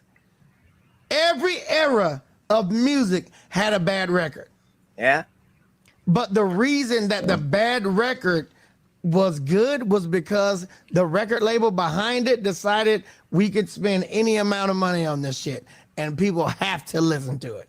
I get that. I understand that. I'm not saying that this generation of music is worse than any other. I'm not saying that, oh my God, I'm so mad that my kind of music isn't getting popular right now. I don't give a fuck about that. I'm not chasing that anymore. I used to chase that shit. I don't want to do that anymore. That's not my thing. That's not my thing. I don't give a fuck what my records do. I don't give a fuck about numbers. I don't give a fuck about that shit because I know all that shit can be bought. All of it. All of that shit can be bought. Oh, this person got their first week is planning on their first week can be bought. Yeah. Their sales, their streams can be bought. You can buy them. I don't give a fuck about that. Grammys can be bought. Awards can be bought. All of that shit can be bought. I don't give a fuck about that shit. But I do give a fuck about you doing something different with your fucking music. Do something different. Do something that I haven't heard. Do something that we don't have already. You're not gonna be a better Blueface. You're not gonna be a better Lil Baby. You're not gonna be a better Dub Baby. You're not gonna be a better T-Pain. Just do something else. That's it. I don't give a fuck about how many views and shit your fucking video has. I don't give a fuck about that because that doesn't mean anything to people that know you can pay for that. Yeah. I know you can pay for them views. You can't play the game on me because I started the game. Give me something else that's gonna mean something. Give me something that's gonna mean something. It's not about how many views you got. It's not about, oh, well, such and such watched it and he said he liked it. He got paid to fucking like it. That's why. He got paid to like it. I'm not getting paid for this shit. I don't give a fuck about what your fucking music sound like. If I don't like it, I don't like it. If somebody else like it, fantastic. It's for them. It's not for me. I don't give a fuck about what you did to pay for your views. I don't give a fuck about that. Kind of gets repetitive there, but Yeah. So I was no. Actually, I wanted to talk about this. So, Nerdy Crazy says that's a nice sentiment, but he's already established, so he's in a place of privilege. 100% agree. But also, T-Pain, he basically followed his own advice. Because when T-Pain came into the game, there was no T-Pain. There was nobody like T-Pain. There was nobody doing what he did. He definitely created a whole new lane. You know, yes, auto-tune was out there, but it definitely wasn't being used the way he used it. So yeah, he's advising people to do what he did. Because also, if you know, I think it was Roland mentioned or somebody mentioned earlier, he's got an amazing Tiny Desk concert. T-Pain has an amazing voice. His singing voice is fire, but he came in the game and did something different, and so that's what he's telling everybody else to do.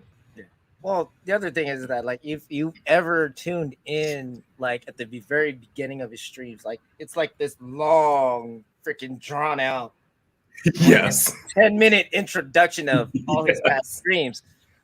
That shit is comedy because, like, it's just basically him just yelling and doing whatever. But when the actual show starts, like, the times that I've caught him, like, he's freestyling whatever he's got going on, like, for a good another 5 minutes. And that shit is dope talented. You can't fucking replicate that shit.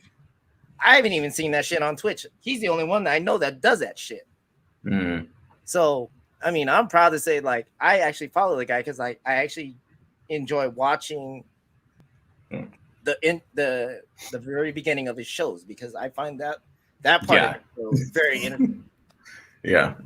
Well, just like I said earlier, shout out to Nappy Boy Podcast, because even this podcast, it's fucking wild. It's different. It's definitely different. But so Nerd Curious also says also him calling out the industry about being bought. Nobody else in the industry is talking about it so candidly. Nerdy Curious also says T-Pain is too smart for the music industry. Yeah. Oh yeah, I agree. So I agree. So yeah, it's if you guys want to listen to the rest of that rant, and you can, very passionate guy. He was very passionate. very passionate. Yeah. I love how he talks like this. And I want to make my point. Anyways. That's very good. That was very impressive, actually. Yeah, I was actually really impressed by that. I'm laughing because that was that was very impressive. Yeah, that's a 5,000 point channel redemption for anybody in the chat. Yeah, T-Pain, absolutely. T-Pain impersonation. T-Pain impersonation, absolutely. I'm like, Nerdy Kids! Good to see you! Thanks for coming! Oh my god. He has to talk like you that. have to create a redemption for that. I don't care. Yeah. If I have to have a bad redemption for bad accents on this channel, you have to create that for the T-Pain. That's hilarious, right? You have to do one topic in that T-Pain impersonation. Oh my god! Right? Oh my god! Because I literally talked the whole was it the Frills Ray Train in that accent. Oh god! The moment that it was redeemed, I stayed in. I would only the whole do it for. I would make it like a 2-minute limit, though. That's hilarious. Because my voice would be dead at the end of that. Yes, absolutely. Oh yeah, the way that Okay. Yeah. So I am really quick. I was gonna say, I do love the era that we're entering of calling out bullshit behind the curtain, though. You know, going back to Nerdy Curious's point about him calling out the music industry and, you know, talking about things being bought and, you know, that's happening a lot in Hollywood these days. But yeah, just, you know, people that have been through it, you know, now and aren't so much leaning on it anymore are now calling out a lot of the BS, you know, as far as gender and, you know, race and all of that stuff and pay gaps and, you know, all of these things. And I think it's fantastic, you know, and I really hope that the change is, you know, made. Well, it's all about accountability and credibility. Like your reputation is more on the line more now than it was before. Right. And so, yeah, I really hope that we continue to do that. And like I said, those that are in the positions to do so continue to call out the bullshit and, you know, the stuff that's happening that's preventing, you know, the good ones from getting on and from, you know, being successful. Yeah. So yeah, let's move on because we got quite a bit of trailers to jump into. So, but you guys take your pick. What do you guys want? You guys want drama, doc, comedy, action? What do you want? Always comedy. Always comedy. Okay. Warm it up a comedy. right, we'll warm it up.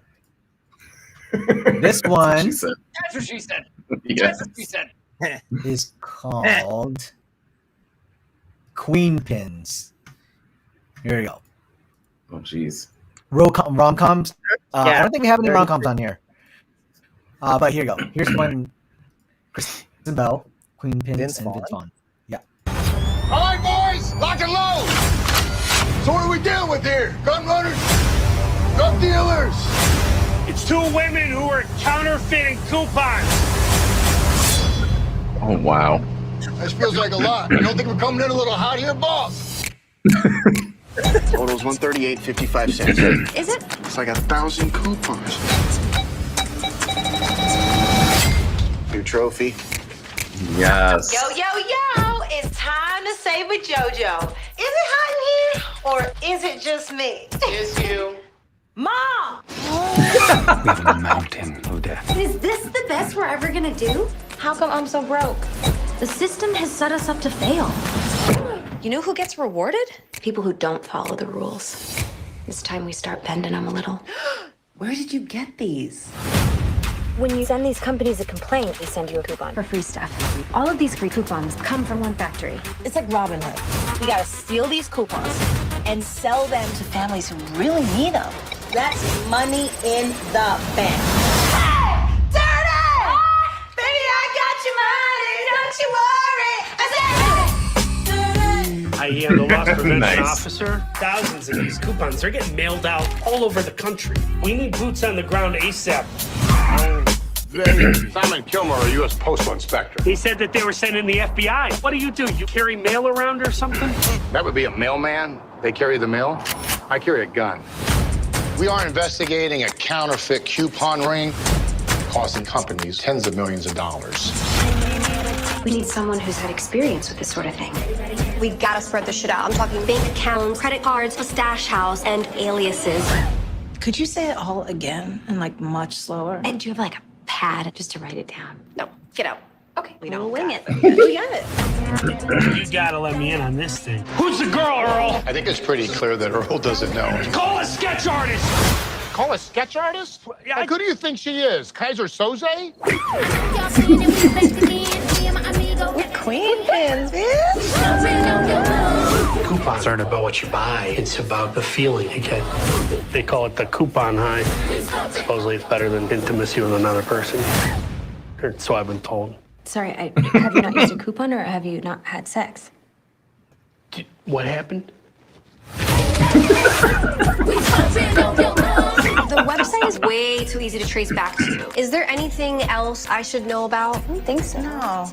Well, Yo, it's time to say with JoJo. I mean, how could they trace it? It back to your face. Yeah, my face is right on it. That's great. I'm here for it. So fun fact, Kristen Bell and JoJo, they were together in Good Place. Oh. That's right. Yes. Oh. She was Simone. She was also the love interest of Chidi, right? I think, right? Still making my way through that series. If Mitch Dorito was on, he would be able to confirm. Yes. So yeah, it looks fun, right? So of course Roland, because Roland loves Kristen Bell. He says, "K Bell." Oh yeah. Nerdy Curious. I'm with you, Roland. Fun. I I support was that. almost sold. I thought this movie was going to be like a bullying comedy when you said Queen Pins. Oh yeah. Right. Makes sense. Oh, got it. Real quick, is it me or is Julius's audio a little choppy? Oh, Am I okay. I choppy thought it again? was me. Am I Oh choppy yeah, again? you are. You're artifacty. Yeah. I mean, you've been for the majority of the show, but I thought it was just Oh, me really? and my sucky internet. Yeah. Yeah, I thought it was Everybody my in the chat, can you throw up a line to let us know if Julius has been choppy? We all just thought it was ourselves. Yeah, I was just like, it might be just my internet. I'm all adjusting over here on my board, thinking like, "Fucking." Oh man. Okay, yeah, Hold there it is. on. Crazy confirmed. That's hilarious. All right. I hear a bit of static, Nerdy. All right, Yeah. there we go. Oh, Thank you, man. thank you, everyone chiming in right now. Right. Thank you so much. It's a little see, choppy. let me check It's okay. Yeah, we're fine with it, but you know, it's We're fine. It just We'll work with it. We've been going for an hour 45 minutes. I know. Thanks for telling me, guys. Just I seriously oh, thought it was by the way, there's something on your nose right there. There's something on your nose. Thanks. Oh, I thought it was just dirt on my screen. My bad. Right. Yeah. My bad. I thought it was a bug moving around on my laptop screen. Yeah. You have a pimple. I'll take a listen on the replay. All right. So now we're gonna go from this. We're gonna go from this to creepy. Just for that, I'm gonna give you guys something creepy, you bastards. Okay, here you go. That's what she said. No man of God. Oh, interesting. That's an interesting title. Here you go. No. Right? Yes. Ooh. You'll see why. Here you go. You think you're smarter than him. You think you're going to be the one that's going to get him to confess. I don't think I'm smarter, sir. I don't think you necessarily have to be smarter. He looks creepy. Yeah. He looks like no man of God. Listen. Does your son know what you do? He knows his daddy protects people. He will cat and mouse with you. He will make you think you are getting somewhere. Let's record him. Let's get this party started. It is February 13th, 1986. This is Agent Bill Hagmeyer. I'm sitting with Theodore. No, Ted. I'm sitting with Ted Bundy. Ted Bundy has 14 hours to live, and he is using those hours to try and buy himself more time. He's ready to talk. He said he's ready to confess to everything, but I only talked to one person. There are families out there looking for answers. The world needs to know why he killed those girls. You're some hotshot young upstart, and I'm your next big case. You're going to be the guy who broke me. There are a lot of myths and misunderstandings about me. What are you going to tell me? Everything. What do you think he wants? You and I will sit down and have the conversation you've wanted this whole time. When you get too close to a guy like this, you could lose your way. Do you think you could kill somebody? I'm an FBI agent. That's not what I'm saying. You can't hold these girls hostage. I'm not playing games. How many did you kill? Let's say 30. Let's say we talk about the real number. 30 is a nice round number. You're getting inside my head. I'm looking for understanding. You think they should kill me, don't you? You think it's my time to die? Frankly, they probably should have done it a long time ago. I'm going to take you somewhere that I've never taken anyone before. I need a moment with Bill. He's my best friend. Ooh. Yeah. So that's A little eerie. No man of God. A little eerie. Yeah. I think that guy's performance is pretty good. I was like, damn. Yeah, I'm looking forward to that one. Wow. So really getting ahead of Ted Bundy there. That's something. Yeah. Yeah. All right, so they also have a sequel to The Sopranos. I don't know if you guys saw this, The Many Saints of Newark. Or sorry, prequel to The Sopranos.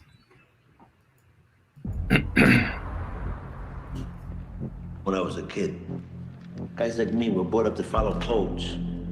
Hey, jerk off. What'd you say? What? Antonio Soprano. I wonder if I can talk to you alone for a moment, Mrs. Soprano. On the basis of the Sanford Binet, he's high IQ. You can't prove it by me. He's got a D+ average. Well, he doesn't apply himself, but he is smart. The results tell us he's a leader.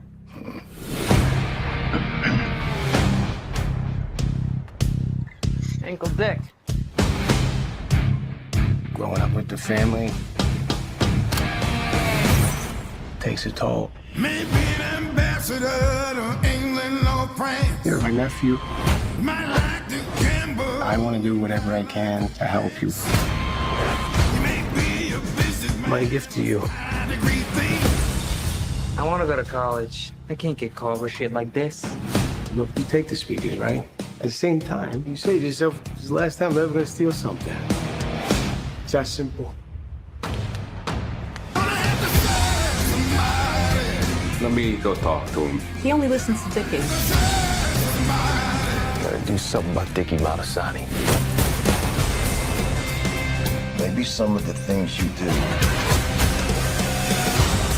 aren't God's favorite. You lead by example. We'll make the right decision. This kid's got what it takes.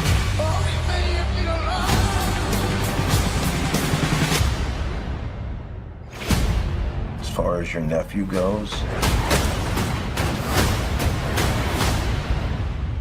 I'm listening. stay out of his life.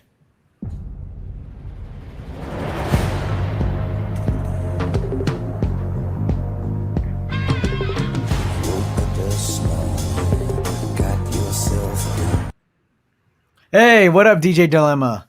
Yeah, what's that, man? Bro. Shout out DJ Dilemma. So Tiffany This come. I follows think she. Gandolfini's character, right? Yeah. As growing up. Yeah. Mhm. Dude, the resemblance on that actor. Yeah. Right? Actually, Yeah. they did a good job. I was like, oh yeah, he got the mannerisms down too.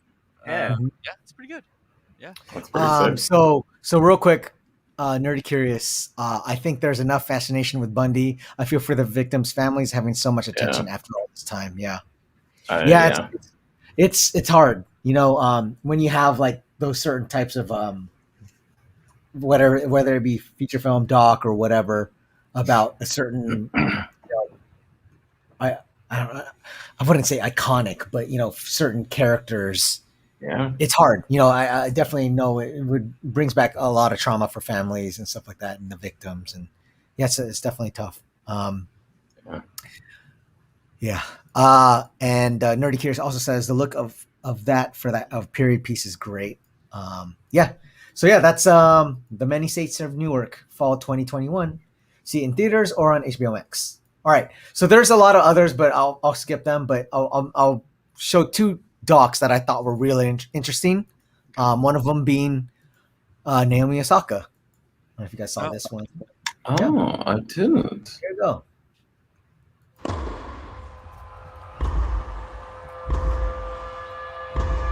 No one really knows all the sacrifices that you make just to be good. Before I won US Open, so many people told my dad that I would never be anything. Naomi, she was like an overnight superstar. And I think that pressure weighs heavily on her. I think the amount of attention that I get is kind of ridiculous. No one prepares you for that. I don't know. I feel like I'm struggling. She's young. Everyone has an opinion. Her sponsors, her family, social media, you want to add in like another million people. Growing up, all I was thinking is like, I want my mom to like be happy. I want her to stop working. She would work overtime. She would sleep in her car. And for me, that was my whole point of playing tennis. My dad's always been proud of where he comes from. Whenever I'm in hard situations, he's always told me my ancestors were on the ship for like 40 days. I use that as strength. I always had this pressure to maintain the squeaky image, but now I don't care what anyone has to say. None of these deaths had to happen, and I just want everyone to know the names. We learn every day.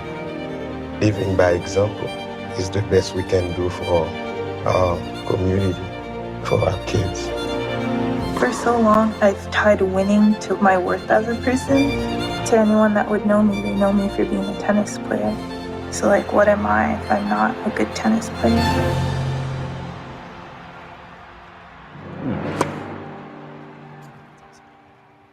Interesting. Yeah, I definitely want to watch that. That's Yeah. And that is Naomi Osaka, and that is on Netflix. That drops on Friday. Yeah. She looks like her mom. Yeah, she does. Sure. Yeah. I was like, oh wait, oh yeah. And is her dad Haitian? Is that I saw the Haitian flag? Let's see. Either way, I was just interested. All good. Either way, amazing.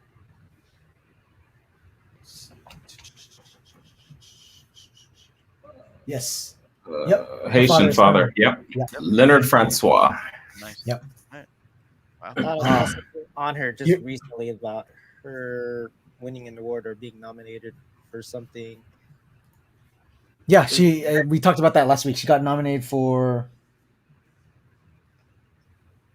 Oh, she won a BET award for sports person of the year, I believe. Yeah. So here's another interesting doc. I didn't know about this, but here you go. Kind of reminds me of Kid 90, the one with Soleil Moon Frye. Check this one out. This one is called Val Kilmer. Here you go. Hi, my name's Val. I don't do this with every interview I go on. Take you inside my home. I don't. But I'm going to.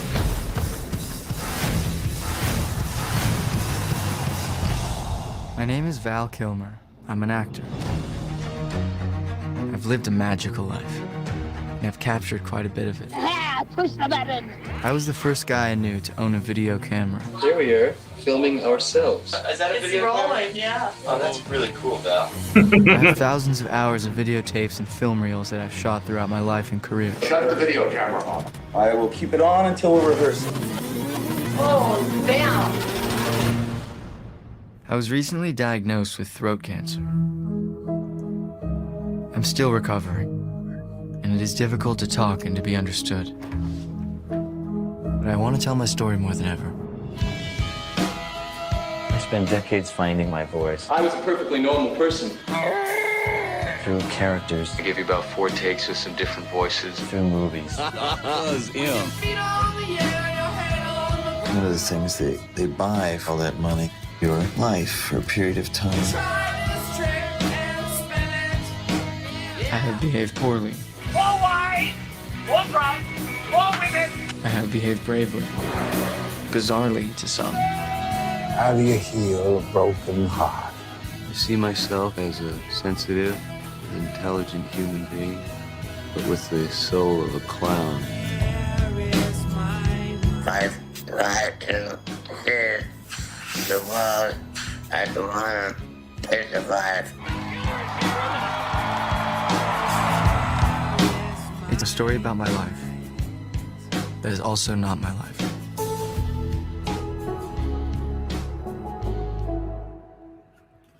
Wow. I had no idea. I didn't either. But apparently, so the VO is actually his son. It actually sounds like a younger version of him. It does. Yeah. Oh, Dang, that's awesome. yeah. Oh, wow. Edition, but this is like a great concept. I really That's crazy. I will definitely be checking that out. Yeah. I mean, he's So- been so many iconic characters, right? Like obviously, Yeah. Top Gun, Doc Holliday from Tombstone, Batman. Batman. yeah, he was Batman. Yeah, so many. That's many. wild. Heat, right? He was in Heat. Wasn't he in Willow? He was in Willow.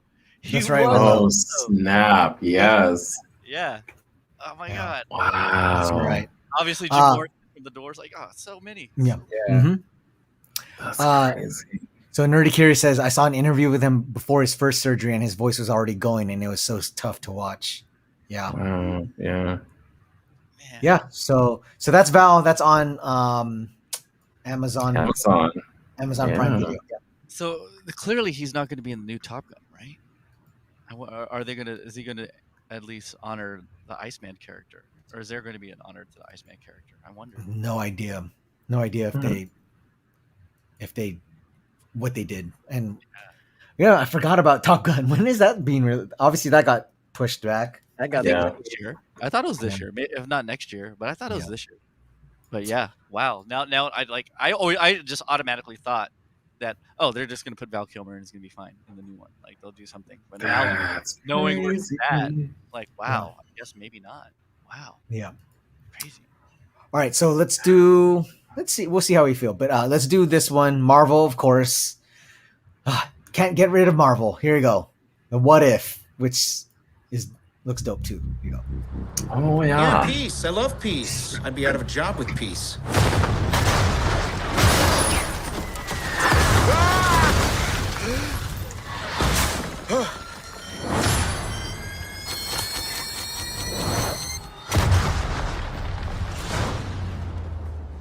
Do we know each other? Time.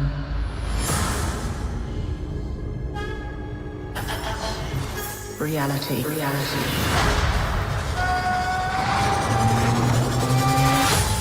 It's changeable.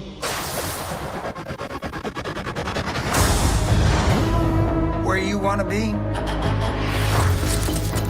That's the question, isn't it? Every universe is different. Each one unique. Slow down a little bit. There's a few people in the room that don't understand. Not me, I get it.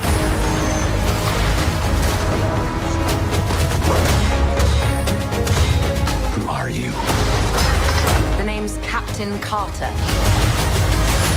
Scheiße! I am the Watcher. I observe all that transpires here, but I do not, cannot, will not interfere. I guess I have to freestyle then. Hey! We have you outnumbered. A Ravager never flies solo. I said never flies solo. Is that some kind of catchphrase?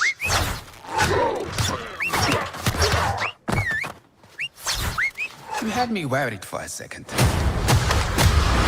Journey to face the unknown and ponder the question.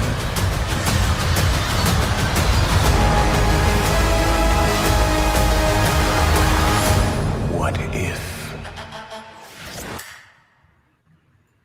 So that's What If on Disney Plus. Basically, it's based on the Marvel Comics series of the same name and explores what would happen if major moments from the films of this MCU occurred differently. It's interesting on where this is in the current timeline. And Exactly, because I just watched Loki today. Did you watch Loki today? I watched it at midnight. What you talking Okay. about? Yeah, exactly. It's very, very interesting. Very interesting how they, how they place in the timeline. Very interesting. Oh Yes, go my ahead. God. Like, if you haven't watched it, I strongly urge everyone out there to at least watch the Loki series because you will be in for a ride all the way up through 1 through 6. But not even that though. Is like they've been fucking like even WandaVision. Everything is like I now it's like starting to lay out everything. I'm like, oh, okay, Yeah, but okay. It this makes was sense the for one- everything.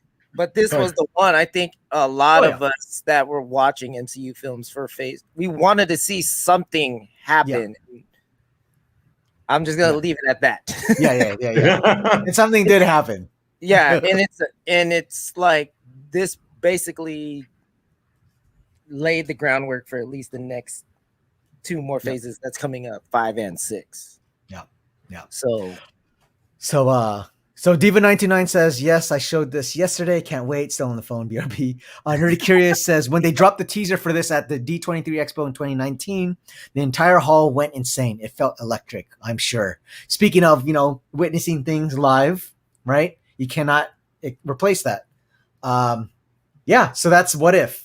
Yeah. There's one more. I feel like I was going to skip it, but I think I should show it because I thought it was another interesting one. Like I said, they've been dropping some crazy trailers lately, and this might seem reminiscent for some people, but I still think it's dope because it's with what's his name?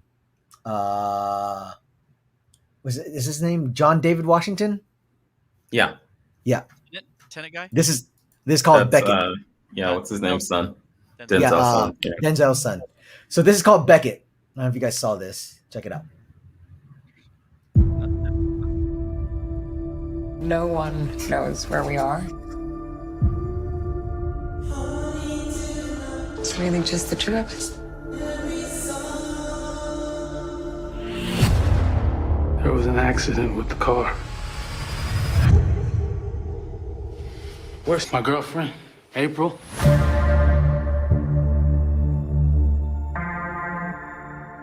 There were people in the house.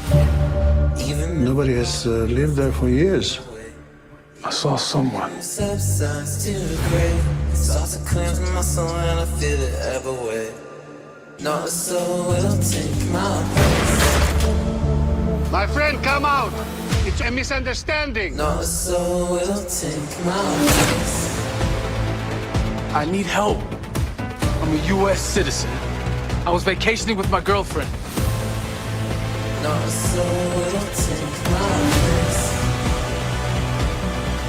I need a ride to Athens. That's where the U.S. Embassy is. Are we in danger? I know you're scared. I get it. But you don't have the whole picture. Then who's after me? This man's trying to kill me! Not a soul will take my place. Turn yourself into those bullies. If I do that, I'll be dead in 30 minutes.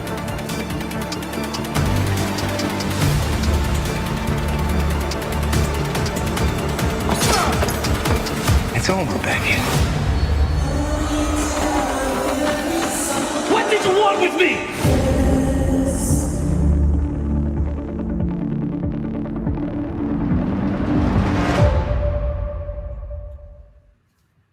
I'd watch that. Yeah. So that is called Beckett. That's on Netflix. Yeah. So that's there's tons of other trailers, but I had to sift through them. I'm like, okay, these were the best ones I felt, and I was like, we gotta show these ones. Hey, what's up, MLSF? Shout out MLSF. He says, cool. Hey, what's up, and man? then Tenet 2, Electric Boogaloo. Oh wow. Okay, USA. It's hilarious. But yeah, if you guys can list in your order, what are the top, I guess, 5 of these series or movies that you're interested in? What about you guys? Top series or movies or based off. Oh, I'm definitely watching the What If series. I was gonna say, what if Queen Pen? I'll watch the Ted Bundy one. Yes, Ted Bundy for sure. Mm-hmm. I think all of what we've shown tonight, I would definitely be down to watch. Actually, yeah. Usually there's always like, but these Yeah. ones are really good. Yeah. Oh, that ends. That's why I was like, okay, I'm not gonna show those. I was impressed with the Beckett trailer only because it's like almost like a Denzel 2.0 in a sense. Like with I'm the way John that, David would be happy to hear that. huh? I said, I'm sure John David would be happy to hear that. Well, in the sense of like if that that's his father, right? Like Yeah. almost like perfect for that role. Like Right. No, absolutely. He was perfectly casted for this type of film, and it's like it has that esque to it, like it's a Denzel-esque type of role. Right. No, he's trying to get out from under his daddy's umbrella. That's That's gonna be kind of hard to do. Yeah, right. Very hard to do. Yeah.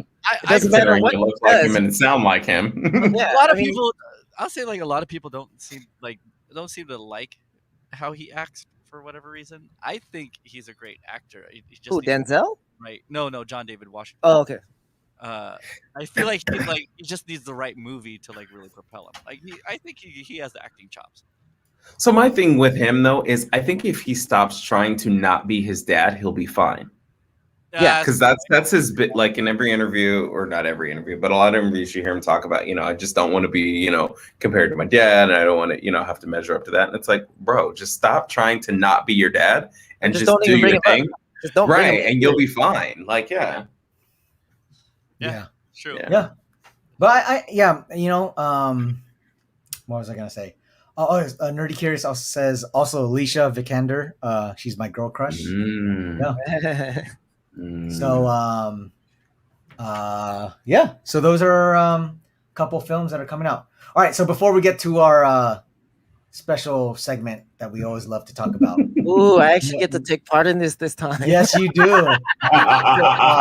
Neil, get ready to cue that up real quick. So every Wednesday, whoops, this is not the right one. Every Wednesday we do this show, Shooting the Stuff, where we talk about pop culture, dating, food. You can say it now, Julian. Shit. We talk about the shit. We talk about shit all the time. Shit. Adults here, guys. And sorry, this is the wrong one, but Hellbug is coming back again. Like, right. we don't have our special guest yet. The third time. Wow. No, we gotta figure out who our special guest is. So we do it every Wednesday, 8:30 p.m. Come and check us out. And we also got this Sunday, we're bringing back our Sip and Jam. This time we're talking about the 80s, 90s mobile DJ crews and the music industry. We're bringing Francisco Pardola, who's actually from Images Inc., aka Legion of Boom, and also Velocity Records. That was the record company that brought about Buffy's career. So we will talk about obviously Buffy's career and what happened to her, or hopefully we will. I do know what happened, but I don't think I can talk about it. They have to talk about it. And yeah. And we'll also talk, so we have Francisco, and we'll also have Noel, who is basically Francisco's right-hand man. And we have Jen S., who's also a big part of San Jose Street Jams, as well as a bunch of other events. Basically, a lot of them grew from Velocity and kind of grew into their own and started doing all these great events and putting, basically help them, extend their careers in whatever facet they did. So yeah, we'll check that out. That's Sunday, July 18th. We got a pre-show DJ at 6:30, and then we got a round table at 7:30. All right. Sippin' Jam, Now, aka Finding Buffy. Yes. So, yes, Tiffany Tiffany Co. That is the time was 6:30, 7:30. Thank you, silver screens. Silver screens. Oh, okay. Hey, Kaz, what up? Yo, what up, Cassius Clay? What's up, Kaz? What up? Okay. So the moment you've all been waiting for.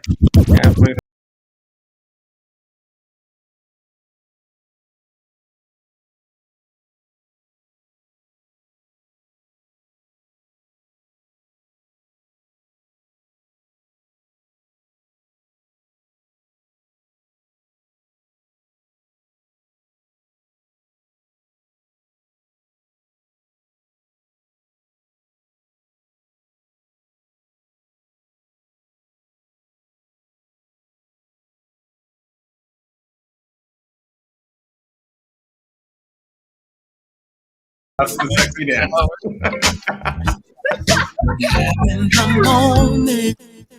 I was like, is that like how you have sex? Like, how's that? Like, yeah, just like awkwardly, yeah.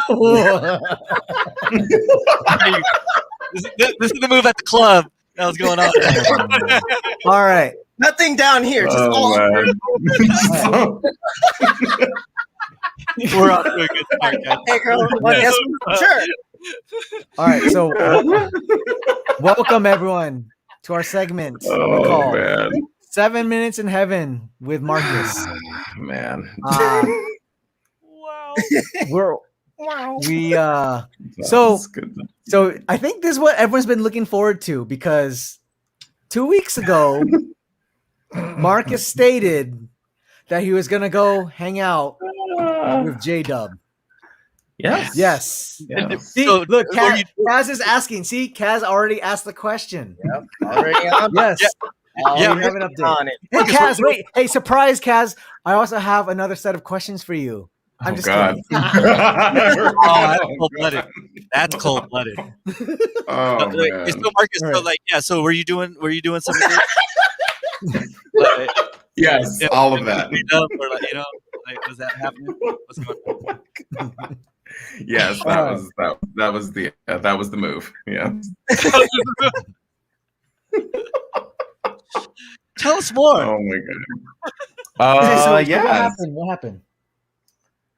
Oh, and you know what? Fill people in real quick for some new guests, or sorry, some new people in the chat if they don't know about J-Dub. So, J-Dub is an old friend of mine, who we used to work together. I guess a couple of years ago we reconnected, and we decided to see each other roughly once a month, hang out, grab dinner, enjoy each other's company. And so that how we came to the name of J-Dub is because one of the more recent visits we Go on. we had Elaborate. was at the JW Marriott in downtown LA. I know where that's at. So, yeah, it's a great place. And so we met there, had dinner at Fleming's, and then returned to her room and enjoyed each other's company. And tested out the springs on the mattress, all that stuff. Counted the threads on the sheets. Yeah, yes. Enjoyed the evening. Check if the carpet matched the drapes, things like that. Yes, yes. Explored interior design. And so got a view of the ceiling and the floor. Yes, nice view of the city. And yes, thus the term, the name JW was coined. Damn! Boom! Kaz. Good thing her name isn't Holiday Kaz Inn. for 3. Oh my god! Yes, no, definitely no nicknames of Holiday Inn. or the Motel 6. She could have been. Yeah, no. Ouch. Oh god. Yeah. Sheets have 100 less Or the threads. Cozy 8. The Cozy 8.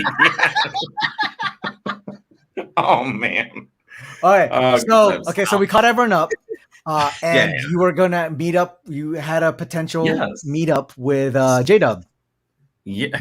Yes. Yeah. So we did end up meeting up. We did not get to. She wanted to go to Catch. Actually, we still didn't end up doing that. Okay. You said, what is that? Where is that? No. I remember that. Yeah. She wanted to go to Catch. So that got postponed yet again. But we did still meet for dinner. And yeah, it was a good time. Where? Some Mexican restaurant. We went. We were going. God, this is gonna get really bad. We were going for sushi. Oh. Yeah. But yeah, they were booked. Reservations were full, and yeah, it was. Yeah, we were hungry and didn't want to wait, so we ended up going to a. I don't even remember the name of the place. It was a Mexican restaurant that was close. Wait, So hold I on. had to- Wait, what was it? The pink taco? It was not. It wasn't. Okay. I just. It was not the pink taco. We did have tacos, but they were not pink. Mexican restaurant. Like, what do you want me to say? So yeah, like I said, yes. Okay. We met for dinner, enjoyed dinner, and then yes, ended up back at her place, and yeah, it was a good time. It's a good time. Okay. You're leaving some details out. So you had There you go. you had Mexican food, right? Okay, so that We was did. great. We did. You had probably some mild salsa, some pico de gallo, things like that. Okay. So then what happened after that, though? Like, okay, so like you wrapped up the meal. Then like, how did you end up going? Well, so I picked her up from her place, and then we went and so I returned her home to her place. And you had to go check out what the thread count is there too. I did make sure that she got home to her house safely. Yes. I like how he's choosing his words wisely. Were you invited up for coffee? I did. Yes, I was invited upstairs, not for coffee, but yes. Did you have breakfast?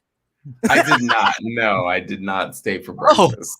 Oh, overnighter. Just a midnight snack then, huh?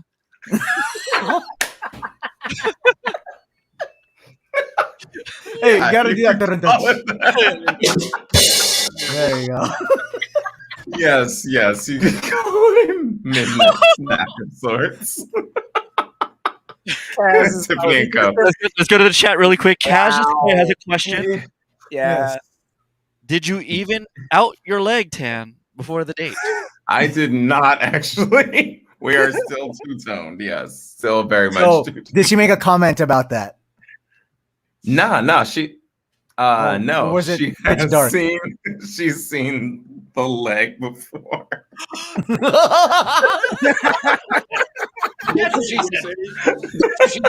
Okay. Yeah. No. She's very aware. She also relatively follows my cycling activities, so she's relatively aware. So. Well, hey, you know what? Oh, oops, not that one. Emerald. Oh, wow.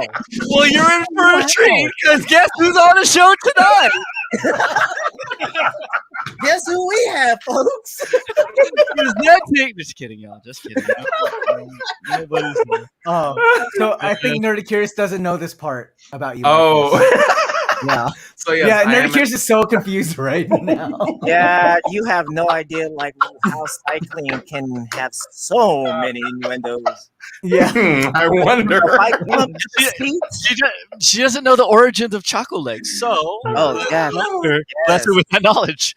Oh man. Okay, so yes, I am an avid cyclist at this point in life. And so I bike with a group called Ride for Black Lives, and we cycle as a group. We cycle twice a week, and we take similar routes each time we cycle. And this one neighborhood that we ride through often, there are usually people cheering us on as we go through, and I typically ride the back and make sure that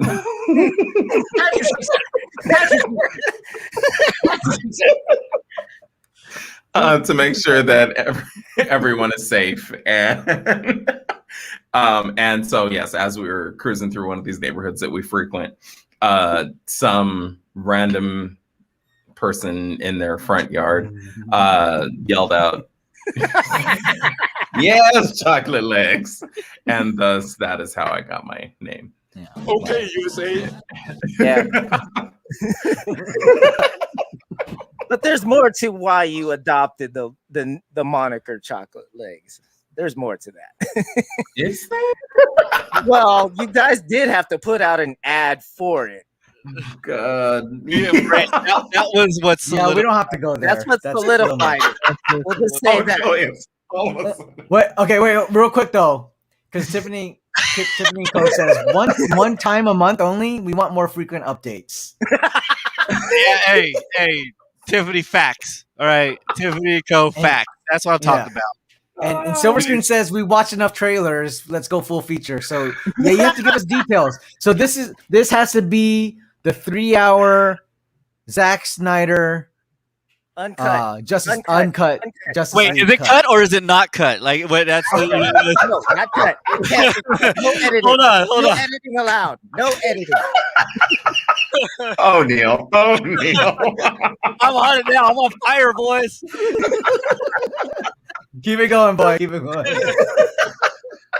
We've only got the cut versions around here, so yeah. All right. So is that the reason why it's 7 minutes? Ooh. I mean, wait. Okay. So all I can say is I've never gotten a complaint. Oh, okay. Look at you. Okay, wait. So real quick though. So so did you make another meeting with J-Dub in the future? Yes. How do you guys do it? Like the next day or that night? You're like, oh, let's meet up. In a month again, or how does that work? No, it's usually like, hey, I'll talk to you later, and then as things come up, we decide to reconvene. Yeah, I'm sure when things come up, you do. Oh man. Yeah.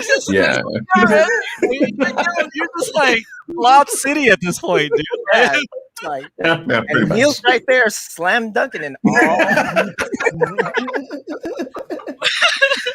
Oh man. Yeah. So yes, we're actually meeting up again this Saturday. Here we go. Game. We're going to a comedy show in San Diego. So. Nice. Oh, so that means it's gonna be an overnight thing, or you're gonna come back that night. No, we're coming back that night. Oh. Who are you guys watching? Oh. Yeah. It's a tour by comedian Kev on Stage. He's Wait. Yeah, I think YouTuber. that does All Deaf. Yeah, he's like a snapper. Yeah, he was at All Deaf. Yeah, exactly. I know who that is. So it's him and his crew. They're in San Diego. So Kaz says, "I'll send you a doodle." Oh man. Yeah, he will. Taco doodle. Doodle. I still draw every now and then. Taco doodle. Yeah. Yeah. See, upping the frequency. So who's driving? Obviously, I'm assuming you're driving. Okay, I'm driving. So are you gonna be like, oh, I'm so tired? Can I stay over? No, because I'm actually leaving to Vegas the next morning. So. Oh. Yes. Oh wow. Okay. Aggressive. Alrighty. Wow. Good for you. Yes. Got a bike ride. We're doing the Red Rock tour or Red Rock Trail in Vegas. So. Yeah. Well, where do you start from there? This is kind of I the point. Don't know actually. Okay. Don't know. But okay. So jumping back to the ride. date, tell us more, or the nights. Details. I mean, look, there's the not audience, much more to tell. The audience wants to know. Nerdy They're Curious. taking notes Silver right now, Screens, Marcus. Yeah. They're taking notes. I mean, yeah. Is there weekly maintenance of the hedges? I don't know about weekly, but regular, yes. Regular, or at least when you regular? see What is said person. Yeah. Oh, yeah. Absolutely. Yes. Okay. Can Actually, we get? it's funny enough. We were having that discussion over dinner. Oh, funny enough. Okay. About maintenance of hedges and eating while eating tacos, right? While eating tacos. Okay. So, do you guys align with your maintenance? Absolutely. Yes. We are on the same page. You're on the same page. Yes. You use similar kind of hair, right? Maybe.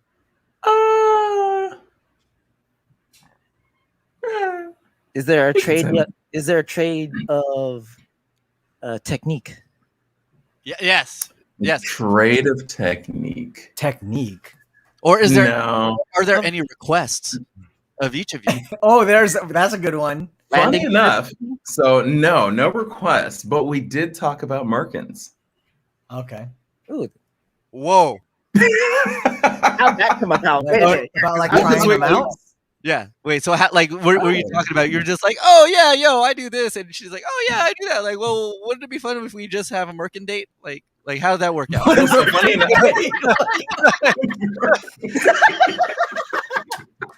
Wow. We could actually style each other's Merkins up. And Matching Merkins. Matching Merkins. Or you're like, you're like, oh, well. Santa Claus and she be Mrs. Claus, you know, like. No, we did not discuss matching Merkins. Okay. You guys were reenacting like Sesame Street. Oh man. Oh no! Wow. Oh no! No. She was unfamiliar with what a Merkin was, so I would be careful about googling up what a Merkin is. Yeah, web browser history that gets flooded with stuff. Do not Google it. I feel like we scared away Nerdy. Yeah, Nerdy Curious. Good night. Man. I know. Oh, this is fun.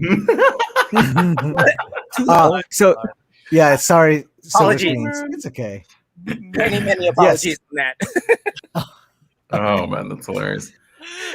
Oh yeah. So. All right, so back to Merkins. How did this where did the journey go? Where did this journey go to Merkins? Well, no. So we were talking about grooming, personal grooming habits, and things, and experiences in life, and yeah. So then I, talked about basically based on her landscape. I was like, oh well, I don't remember how I brought it up, but I said something about a Merkin, and she was like, "What the hell is that?" And so then I educated her on Merkins. Look at you. We're shooting the shit, keeping dates alive. Hey, keeps on giving. We get conversation starters. Right.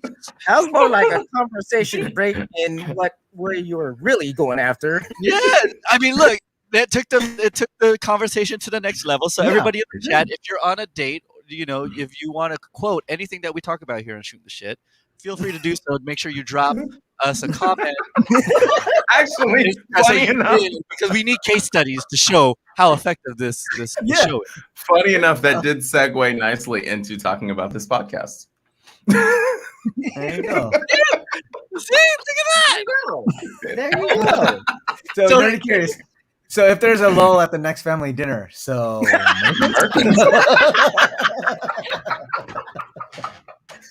Absolutely. Yes. Pro or con? Which one is it? Let's go around the table. Are you pro Do you like Merkin? holiday Merkins, or do you like them just straight, normal? You like the Brillo pad style? Here we go. Talk about it. So Here we okay, go. so Trivia question: Merkin or Vajocelyn? Which one?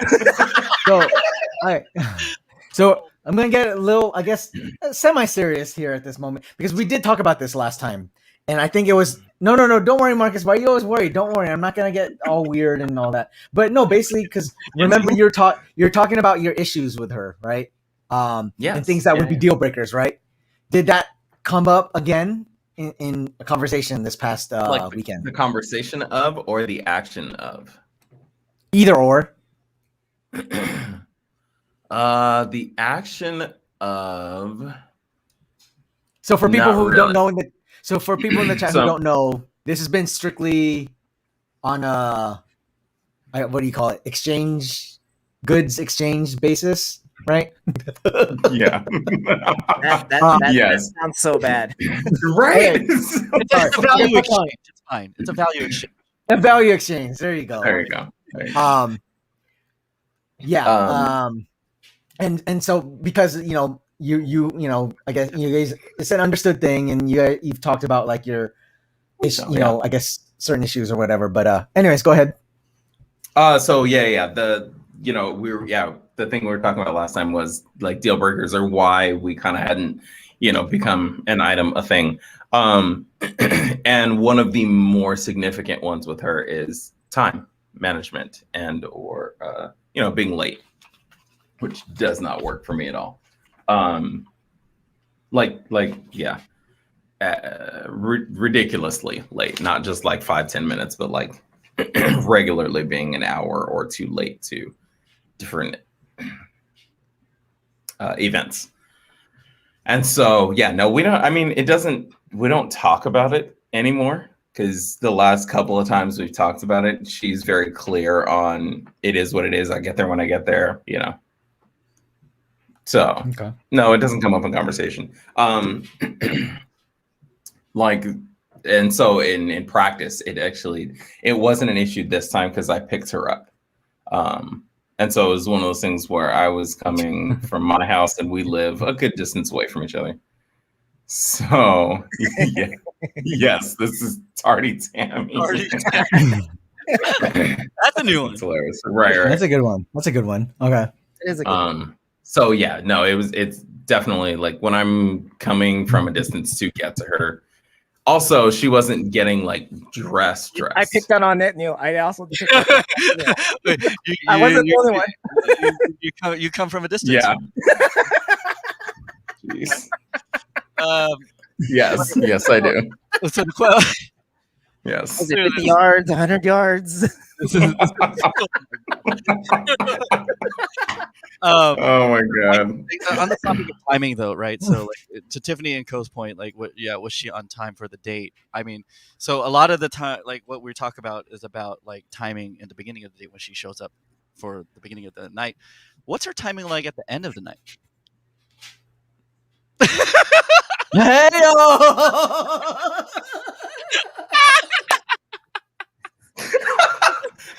I like how Neil got super serious. I'm like, we're all listening. What do you mean by this? Oh, got it. Good job. Thank you. Like, I missed y'all. It's been 2 weeks. Like, He's been waiting. We've been waiting. We've been pent up, dude. Oh my god. Her timing is impeccable at the end of the night. So she's never late there, huh? Okay. Not yet. No, not yet. She's not watching this show right now, is she? Absolutely not.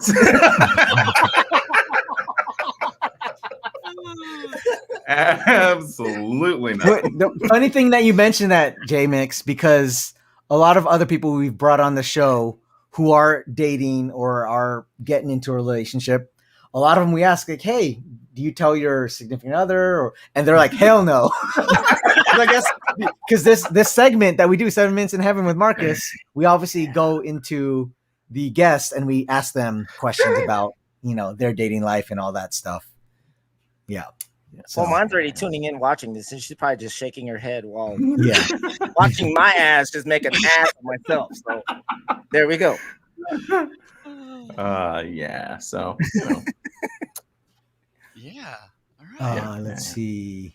So, I'm glad. I am actually glad for you, Marcus, that you're Thank you. there. This is great. It's been over a year since this segment has launched, and it finally culminated to this particular moment in time. right. I mean, it's not solid, but it's something At I guess least to hold it's you something. over for now. At least it's Yeah. something. Right. Man, Be occupied. you make it It's like a candy bar, right? You know what I'm saying? It's your Snickers. It's just like It's your dating Snickers. How That sad. is more regular, like, okay, so I guess I mean we talked about this before, but like did you do this with this date coming up? Like, is it the expectation at this point? Like, you're going to do the deed? I mean, probably. It's because it's never really discussed. Wait, what's the deed? Walking her to her The horizontal mambo. the thread counting. That's it. Right. Got it. Yeah, like yeah. Okay, so that's expected at this point. I mean, I guess. Wait, I mean, at this juncture, it almost sounds like it's practically there. Yeah, it's I would say it's regular. Yeah. Well, that's a compliment. Thank you, Tiffany and Co. I appreciate that. We appreciate Yeah, at least this segment is Right. modern how it's right. I don't know if we could actually do a whole Twitch show with I these mean, innuendos and whatnot. Oh my it would be really hard. Like, yeah. Hello, inspection. Well, and I think people would get tired of it, though. You know what I mean? Like, I think the way we do it's just right. Well, yeah, because you have variations of guests week to week, and it's always something different. From a different Yeah. Well, and plus, and not every guest wants to talk about it, but every guest that we've had has seemed to have been open to talking about stuff and all that. Yeah. And Marcus is open to share most of the part. Yeah. Great. So Yeah, so and if I wasn't Marcus, live on here, I'd be shooting it all on the chat right now. So there you go. so Marcus, obviously you're occupied with J-Dub, aka Tardy Tammy, aka whatever anyone else wants to give her a name, please do, so we can keep giving her more names. Yes, Nerdy Curious, you should hop on an episode. Maybe I'll hit you up about next week. Late start, strong finish. Just do it. Nickname? Late start, strong finish. Late start, what? Late start, early. Wow. Late start, strong finish.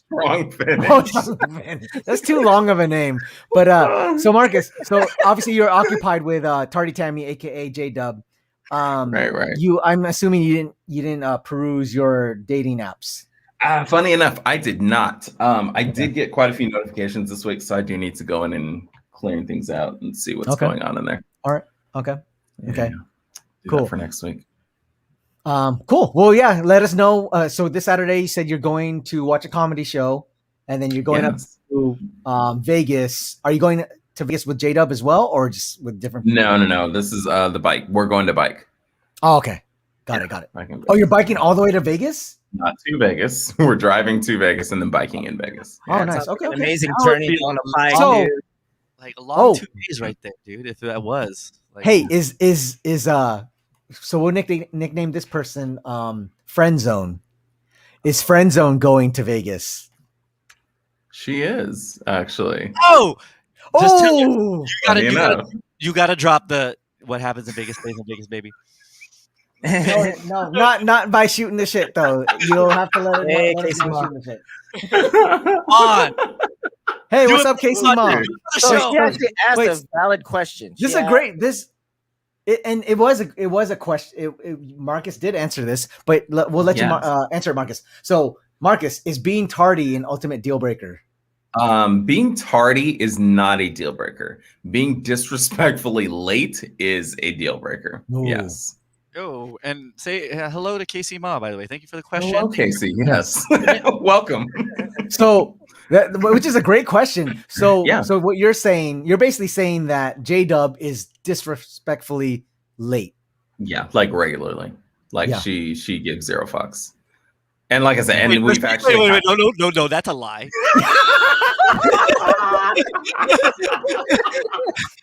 This segment exists because she does. Okay, let's just clarify that. And then there's that.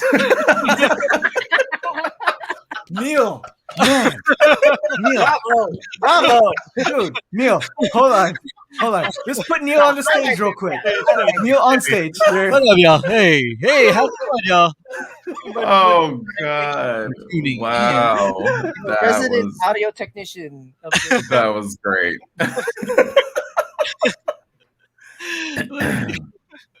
Yeah. Ooh, that's a good one. So Okay. right. Go ahead. So to Casey's point, she says because I'm late person regularly, it pisses my friends off, but I always try to be on time, but I can't. LOL. Only for super important things. So here's the thing: is with JW, tardy Tammy, she even for important things, she is regularly like not just 5, 10, 20 minutes late, like an hour late. Like we're leaving her house. That's an hour away from the event at the time of the start of the event, or even leaving her house 30 minutes after the start of the event, and we're still an hour away. So it's stuff like that I'm like, I can't deal. And that's a regular activity for her. Like I said, being 10, 15 minutes late, 20 minutes late, maybe even 30 minutes late. Okay, cool. But the regular, consistent, like I said, it's not respectful of other people's time. So So to your also to Casey Ma. So she says yes. Oh yes, I do that 1 to 2 hours late at events, but they're just mingling events. Totally fine. But I think it more has to do with you actually are picking J-Dub up. Is that or like stuff like that, or like for one of the events that I'm referring to was we went to one of her really good friends' birthday dinners, and so there was a reservation that was made. Right, it was a dinner, so it wasn't like just kind of show up whenever. It's like we have a reservation, and as you all probably know, when you go to a dinner or a restaurant, they won't seat you until either the majority of your party or your entire party's there. And then once they seat you, they want to get drink. They're trying to get the party in and out, basically. And so showing up an hour and a half late to something like that is, it's rude. And like that particular event, the other part of the story is her friends are all kind of like that as well. So we showed up an hour and a half late to a dinner reservation, and we weren't even the last ones to arrive. Wow. Well, you weren't even the last ones to arrive. Exactly. And this is a group of her best friends and close people. And I'm like, wow, I find that ridiculous that there's a whole collective of people that operate on a different time clock where usually, reservations, you want to be on time. Yeah. Because, especially if it's food or anything like that, because obviously you're there for a specific event, like her friend's birthday. I'm like, I'm kind of with you on that. I would be not a little, I'd probably be a little bit more irked than normally because you're fucking with my stomach at that point. Like I need that too. But like I've been looking forward to eat, and you're making me wait an hour for you, and then your goddamn fans, even the fucking birthday girl, is even running late. What the fuck? Yeah, I would be pissed. Wow, that's basically what inner Marcus sounds like. Exactly. Yeah, you don't want hangry people. Hangry people are the worst. Not fun. No. So well, look, I would say when since she's not here to defend herself, right? Like in her right. Say this, like. Oh no! Here you go. Waiting. No, I'm serious, right? Like we don't know her other side of the story. I'm just saying that, in her defense, she's probably thinking like it's not how it starts, but how it finishes. I knew you were going there. I knew it. I was waiting for it. I was. Oh man. And yes, Oh no. You're too good like today. we said earlier, On a she roll. always finishes right on time. Yeah, so. exactly. There you go. See, that's what. So worth the wait is the question. Well, Yeah. we don't have to wait at the end, so we're good. See? So yeah, see, you keep coming back for more. You know, Oh my god. it works. It's a recurring thing every week. It's fine. So sorry, jumping back because we missed a couple.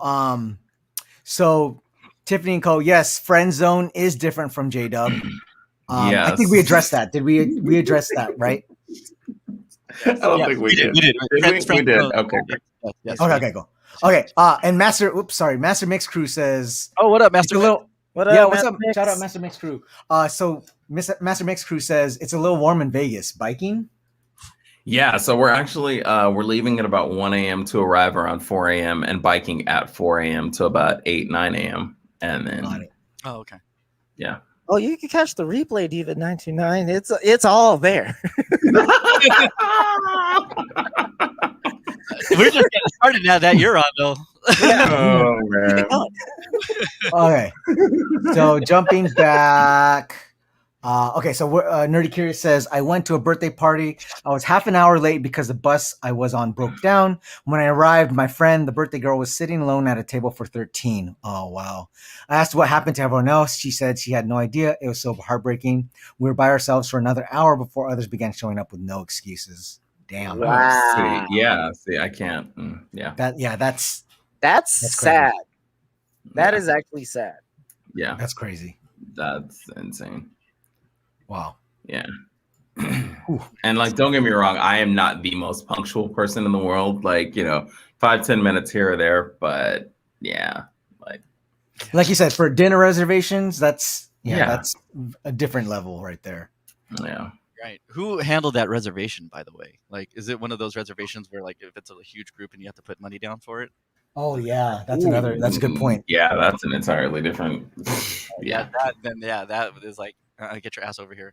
I'm not Yeah. doing that. Yeah. Okay. Wow. Well, so that's so Marcus has again J-Dub on Saturday, right? And then potentially Friend Zone on Sunday. She's Sunday morning. Wow, look at you. Got opportunities.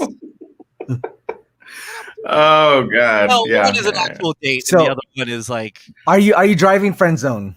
Or are you driving Friend Zone? Do you know what the seating arrangement is going to be? Ride situation. I am not A ride driving situation? Friend Zone. I am not. Okay. She is riding with others. But we are staying in the same room. what? Hold on. Whoa, hold on. Oh man. Well, let me rephrase that. The same Wait. suite. The same suite.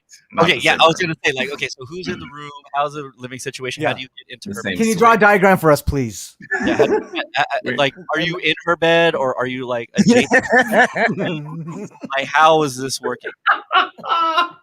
We got a 4-bedroom suite, so we are in the same suite, Okay. not the same. You're in the same room. suite, yes. Yeah. But have you guys claimed spots? Have you talked about that? Like, can you put a We have reservation not. for hers? We have not yet. Like, is there a love seat right next to her that you could just like sleep in and then be like, oh, it's getting uncomfortable? Grab the one with the private bathroom. So Kaz says they're gonna go for a buffet and then all you can eat. Got him! Got him! Oh god. That's what I'm talking about. Oh man. Excuse me, sir. Do you have any taco legs? All you can eat?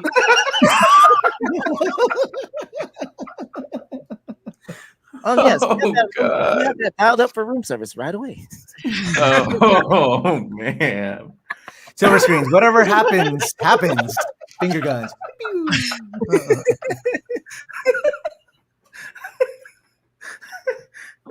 Oh man. Marcus, you gotta lock this in. You gotta. There's no opportunity than now. Yeah. I've got a busy weekend ahead. So that Vegas trip. So you ride, and then are you guys staying there another night, or is it you basically going? Yeah, we'll back be there back? till Tuesday. Yeah. Oh wow. Okay. So there's a couple days for potential. There are a couple days for potential. Yes. Kaz, Yes. Here we go. Oh, man. Our audience comedian. There's going to be multiple rides in Vegas. Yeah. Oh, people are on the chat on Kaz's on fire too. What's up, bro? Exactly. Oh, yes. Let's do How it. is friend zone time management? Oh, that's a good one. Exquisite. Exquisite. Is she on But time? friends- Early? Is she early to like meetups and stuff? She is. She's on time and early. Yeah. No, she's exquisite. I know. You actually have something. I don't know about this one. I must be something with this one. No. Okay. My head's like, well, what are you going to show the kickstand? But that's like me. Oh man. And how you ride the handle? Hey, so you want to put some tires in the room? So Tiff and Co. The only problem though is her timing is amazing, but she only wants to be friend zone. She only wants to be a friend. That's the big issue. Right. For now. So we'll see. But Marcus just hasn't found the right button to push, I think. So nerdy curious. So okay, so when you say I don't know what's an innuendo and what isn't anymore, just assume all of it's innuendo. That's just how you during this segment. That's all you have to assume is everything's innuendo. No, everything's serious. Everything's literal. Everything's literal. We don't have anything suggestive content here. Marcus is in heaven for some. Oh man. Oh man. Yeah. Oh boy. Yeah. So okay. So for absolutely. Now, you're saying there is a chance. Absolutely. Make this happen. There is a potential chance. But when I think of Vegas, I think of in your situation particularly, I'm like, indecent proposal. $1 million. $1 million.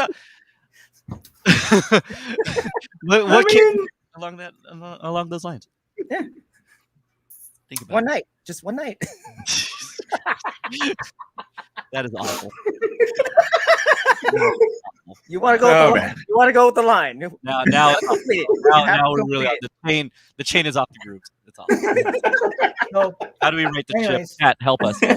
Yeah. So next week we will get some updates on two fronts for Marcus. We will see. We'll see what happens on Saturday for Saturday and Sunday. Yes. And so crossing our fingers for you, Marcus. Thank you. Go forth. Spread your seed. Oh my God! I mean, not that, but hold on. We didn't realize it was going to be like a like he wanted to start a family situation. You know what I'm saying? Like, I'm just kidding. You know what I mean? Yeah. Just bring your life. It says bring man. Working with you, Marcus. Yeah, there it is. Oh man. The treasure trove. Bring it. Yeah, that's a good one. Okay. Oh god. So let's see where we at. Okay, yeah, we're pretty much running. So we unfortunately we don't have our times for questions with J-Mix. We'll have to do that next time. You are saved, sir. You are saved. You can always free ball those ones. I don't care. Free ball. Free ball. Whoa. Let him hang. Let it hang. Like I said, nerdy curious. We take things very literal. And clearly, Jay is personifying. No, so Kaz, unfortunately, I did not have. I know it's not fair because I did put you on the hot seat. I will do that to J-Mix though. Don't worry. It's because J-Mix I had to pull him on last minute. So don't worry, I have to prepare. It takes time to prepare for these things. Real quick, J-Mix, when was the first time you had sex with your wife? There you go. Oh. I'm kidding. I'm totally kidding. Please don't answer that question. Please don't answer that question. I just was... Actually, we'll keep it light for now. We'll keep it light for now. No, this is definitely no. Okay, well, Julius is the first for the answer. Don't.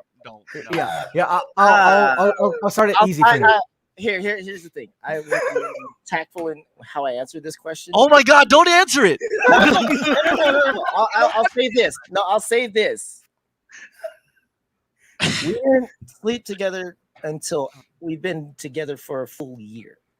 Oh wow. Oh, that's Okay. Okay. All right. Good. Thank you. All right. Okay. Very wholesome. Good restraint for you, man. Good restraint. Okay. Yeah, I could have just told you like where exactly, but I'm not gonna do that.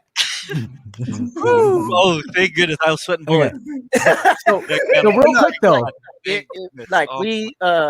and it was no subconscious thought about like, well, if I just wait it out, that kind of deal. It never occurred to me up until that point. Or were you guys friends basically like for a while? Is that what it was? Well, because we met at college, and the timing of us meeting was kind of like not off, but fall semester, and then all of a sudden something happened, like a tragedy happened where she had to go back home to the Philippines. So I didn't really see the girl for like a good couple of months, and I just thought it was whatever. But then and then when she came back, I was like, oh, she's back. And it was basically, oh, let's just see where it's at, because the 2 months gone, it could have died. The spark could have gone away or whatever, but it didn't. And yeah, it's just basically from there. At the end of spring semester, got together, and then a full year and a month or two after the fact is when it happened. Wow. Okay. And like I said, the thought of it never crossed my mind. Wow. Because if you known me in my past, like that, you probably would be thinking like, what the fuck, dude? But yeah, like I said, it just never crossed my mind. That's what's up. Yeah. Okay. That is a beautiful story, man. There you go. Seriously.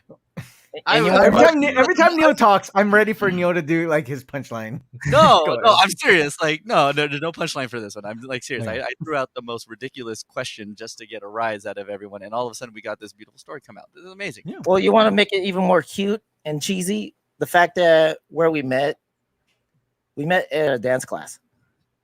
Oh, nice. And if people don't know, J Mix is a big dancer. That's how I know him. We used to dance together. He was b-boy and all that stuff every now and then. Yeah, and if you guys if you watch him on his streams, he dances on his streams. He's got a dance redemption. Yeah. Yeah, there is. That's cool. Yeah, there is. Okay. Now that all of a sudden, like, you feel that way, I don't want to make you feel like a degenerate, Kaz. That's not the effective here. Well, I'm curious now. Now, Kaz, next time we have you on, I want to. Oh did we talk God. about how he met April? I don't think we did. I don't think so. Okay, we'll get there. Yeah, I think that's okay. what you need to do with every guest. If you know that they have a significant other, you have to have them tell their story. Oh yeah, that's what I tried to do. That's what I tried to do. But yeah, I just put his Twitch handle right there, Tiff, right there. Do you remember, Jay? Do you remember the first song you danced to together in that class? Oh God. Ooh. I don't mean to put you on the spot. I'm just. I'm trying to think, because if you're referring to what we actually taught, because Jason Magsusi was also taking that class at the time, and we kind of made it like our own thing to go off on the side of the classroom and just do abstract shit, because we were getting ready for shows and whatnot. And the teacher at the time noticed, like, the fuck are these kids doing? Oh shit, that's actually kind of dope. And she's like, hey, go learn what they're doing. I'm like, the fuck? We're just trying to like practice. But she ended up learning, I want to say, our Boogie to Beat routine where it's a BEP track where we use the Fergie verse, but in the Fergie verse, we actually loop the where it says Fergie's chilling, Fergie. Like we use that verse. But she learned that routine, and I was like, oh, okay. But yeah, because the other song that the teacher was teaching to was an Earth, Wind, and Fire track that she had been recycling for like many, many years. And I've always taken that class, always passed it, but was hardly ever there. So I'm like, okay, awesome. Nice. Okay, cool. Nerd Curious says I was going to ask what kind of dancing because I was assuming ballroom, but b-boying cool. But yeah, that class though, where you guys, it was a hip hop class. I'm assuming. No, it was not a hip hop class. Was it a ballroom? Was it ballroom? It was contemporary. Okay. Yeah. Interpretive dance? No, it was more like jazz, modern jazz. Okay. In that realm, and I was like, Jay, if you just want an easy credit and just to boost up your GPA, just take this class. Like we could just show up for like warm-ups and just dip the fuck out. But we ended up staying there because they stuck around. Yeah. Oh, that's sweet, dude. That's cool. Wow. Jay's gonna get some tonight. No, because she's gonna fucking bash me because her side of the story was like, no, you weren't eyeballing me at first. You were eyeballing the blonde over there in the class. Wow. Which is true, by the way, but she'll always throw that. She'll always throw that card out there. I give her that. Tiff and Kong says, what school? In Sacramento, it was Cosumnes River College. That Dance Redemption is not on my channel. It's on J-Mix's channel. Yes. I'm retired. Diva 99 says the dancer in me is very happy about all of this. Yes. And I wish I am retired. We got to show Diva's dancing skills. Hey, yo. We will bring her on. Okay. Oh, that's cool, man. That's really sweet though. So obviously then, because that's one big thing we always talk about with our guests is how was it dating during in the social media or dating app stage. You never had to deal with that at all, right? Oh God, no. Yeah. I don't think. Oh, hey, check it out. I know. I saw that Tiffany lived in Sac and went to Sac City. We're all Sac Town. Nice. 3 out of the 4 on this show. Yeah, they are. Yeah. Sorry. No, because like I always ask like a couple of my buddies that actually are in the dating world in this day and age, and I even asked them like over a year ago, like well, I know because I keep telling, man, it must suck to be on those dating apps and you can't even go out right now. Like that part too, yeah. Because like, how do you even comprehend like meeting up with people? Like, you can't really go anywhere. Can't go out and have coffee and have a discussion. It's the worst. So I believe that a lot of people that were in the dating world over the past year, they probably suffered quite a bit. Except I would say so. Oh, she went to JFK. She went to Kennedy. Oh, no way. Oh, okay. Nice. Let's see. Who did I You remember? might know my cousins. What year did you graduate? Yeah, what year did you graduate, Tiff? That's funny. I'm trying to remember who. 2017. No knock on that. You're like, we're a little older than that one. Yeah. You may not know my cousins. So, cool. Well, that. Thank you for sharing. Thank you for ending 7 Minutes in Heaven on a very nice, heavenly note. Yes. There we go. Oh, she got in 94. Okay.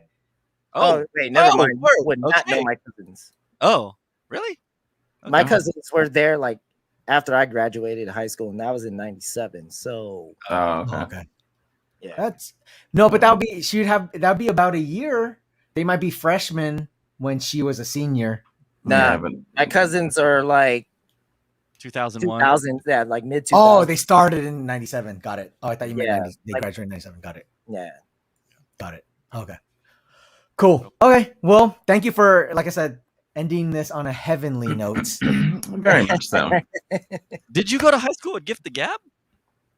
No, was that around that time? No, maybe he was older. Was it? No, I would think so.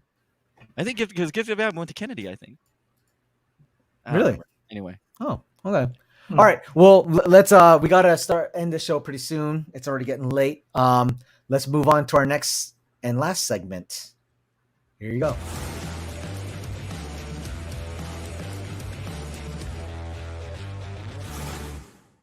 There you go. I was waiting for that. Yeah, we haven't heard that all night. I know. I need to change the music. Shut up. Okay. So welcome to our. Oh yeah, I gotta forward you some tracks for that. I have some stuff. Oh, cool. So thank you for this is our segment called What I've Been Watching. I had a couple because I went away on vacation, but I'm just gonna show one because we are pressed for time. I saw this on the plane. This is HBO Max. I don't know if you guys saw this. Hold on, let me pull it up real quick. This was An American Pickle.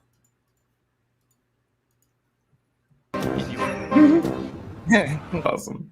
So that's American Pickle. Basically, a guy gets preserved for 100 years in a pickle factory, and then he comes back, and he only has a surviving, I think, his great grandson, and hilarity ensues. It was funny, and it had a little bit of heart too, and it was kind of cool seeing Seth Rogen kind of like being the great grandpa and then the grandson, and all that stuff. Very similar to all those other where you have a character play multiple characters. But silver screens. Yeah, I guess it was. I didn't realize the trailer already came out in 2020, but obviously because of the pandemic, they held off and finally just came out. The only question I have right now is being preserved in pickle juice for about 100 years. That smell on your skin. Oh yeah. Dude. Yes. God, right? Nasty. It's gotta be the love worst. a good pickleback, but still, Ugh. Yeah. Not 100-year-old pickleback. No. I need to watch that so I could get more content for that accent. Yeah. That Oh, man. so awesome. For your channel redemption. So that's An American Pickle, and that's on HBO Max. So next up, we got Marcus with An Ultimate Playlist of Noise. Yeah. Interesting. Yeah, it was. Okay. Explain. All right. Hi there, my name is Marcus Lund. Music is my escape into something bigger than myself. It sort of made me the resident playlist doctor at my school. I really love sounds. Small sounds, big sounds, and everything in between. Spoiler alert, sometimes things change. Because of the location of this tumor, you will lose your hearing. I just can't help but thinking about all the sounds I'm never gonna get to hear.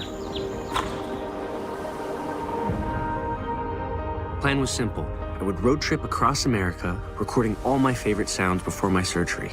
The ultimate playlist of... Holy shit! Oh my god. Oh my god.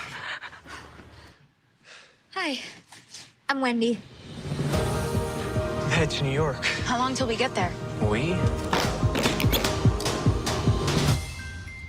Ooh, are those fun pills? What? Oh no, they're sad pills. Look at those eyes. What are you doing? This is illegal. I'd totally go to jail for those eyes.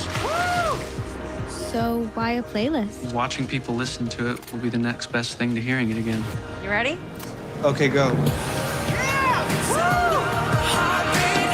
Life's worth of hearing crammed into just 1 month.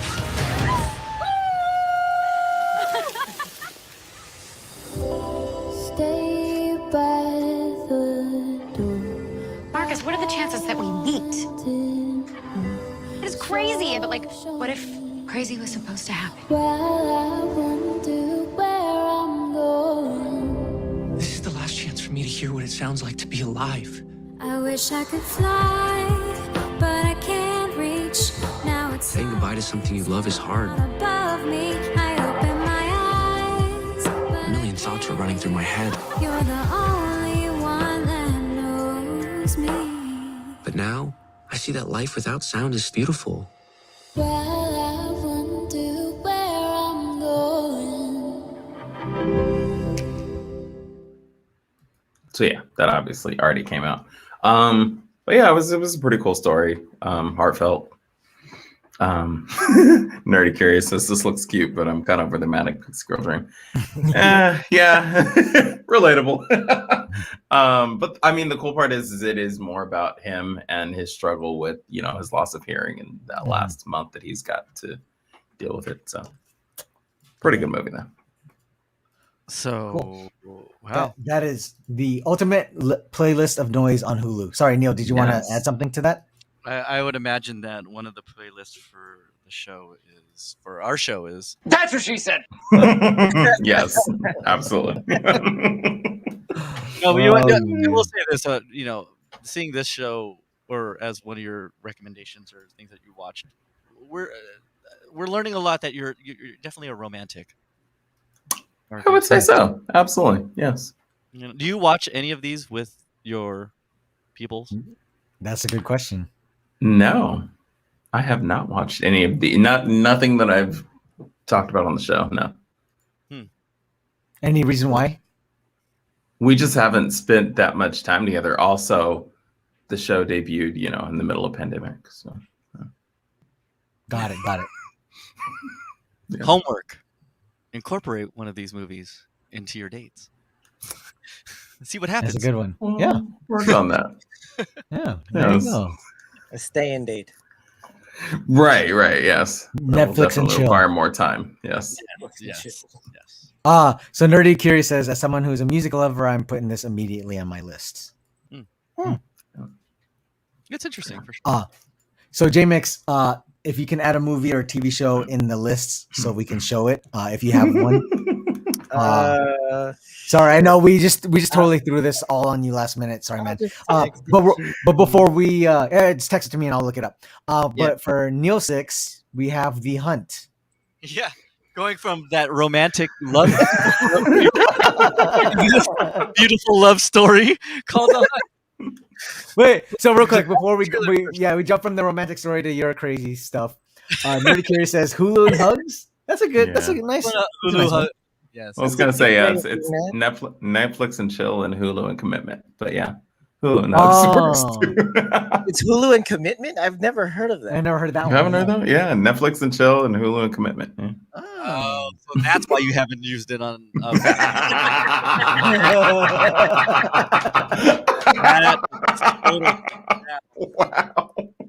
There you go. There, crazy Hulu and humping. There you go. Let's change that.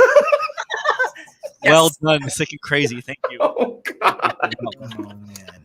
Hulu and Hugs. Way to unclass that, man. Oh, Sick and Crazy. Right. Onwards to The Hunt. All right, here you go. Okay, now we're gonna show our movie. Here you go. Neil, would you like to prime this? No, just get right into it and see what it means to anyone. That's what she said.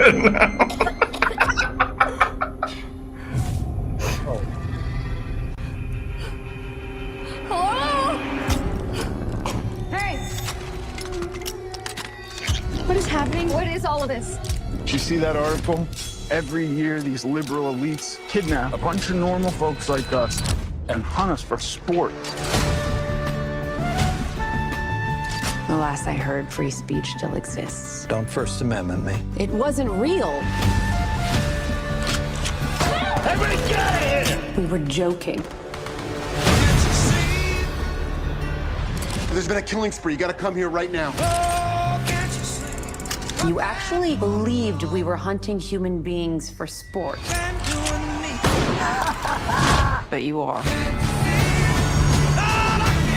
We have an opportunity here to teach these people. These are not real people. They're actors. I'm playing an Arab refugee, but I identify as white. I think that's problematic too, in some way. You wanted it to be real, so you decided it was.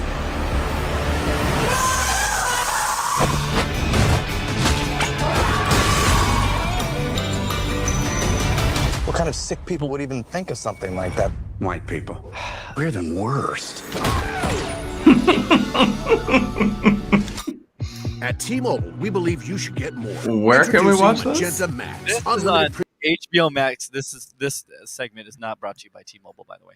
That's hilarious. So basically, it's about a group of people that were kind of put into a field, and they were being hunted by these quote unquote liberal elites, and it's just following the story of how these people would survive. So it very much has vibes of like Hunger Games meets it meets Battle Black Royale Mirror. with the Purge. Battle Royale, yeah. That's funny. And so, it's supposed to be a satire, right? It's supposed like Yeah. commentary about the climate right now.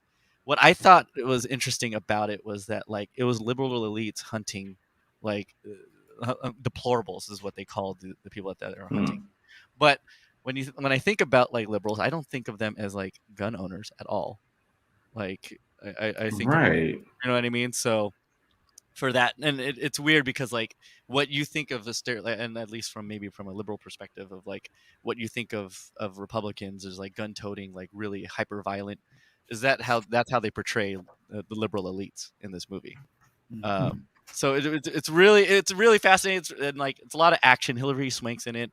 Like they have a bunch of like these like characters or these actors that you might have seen in different TV shows, all sprinkled in. But it's a really like just really random kind of Black Mirror-ish type of movie. So if you're into that kind of weird satire, like gory action film, check this out. Got it. Awesome. Yeah. Oh, The Purge. Yes, Nerdy Curious. That was the other one I was thinking of. The Purge. Yep. Yeah. Definitely. Fascinating. So Nerdy Curious adds, it might be a commentary how no matter what you line politically, if you're on either extreme, it's dangerous. Absolutely. That's absolutely true. That's absolutely true. Like I could totally see how the other side could view like extreme liberals to be that way. Yeah. Absolutely. Interesting. Absolutely. Silver Screens also says this was one of the last movies before COVID I saw in theaters. Yeah. Nice. Really. I mean, it was one. I watched this on a whim. I wasn't seeking for it. I was just like, oh, this is a hunt. This is weird. I can't go to sleep. I'll watch this. I'm like, oh wow. Right. It was actually. I thought it was entertaining. Like it's pretty wild. It was pretty entertaining. Cool. All right. So our last one for the night, we got J Mix Bad Batch. Yes, sir. So this basically takes place right as the Emperor. Episode 3, if you guys remember, Emperor tells the Star Troopers to execute Order 66, and this basically takes place right as that order happens through the eyes of this clone trooper set.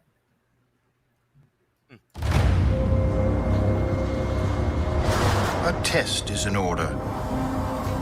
5 enhanced clones, more capable than an army. Yet they exhibit a concerning level of disobedience in disregard for orders. What else you got? Give me more! Our squad's nothing but trouble.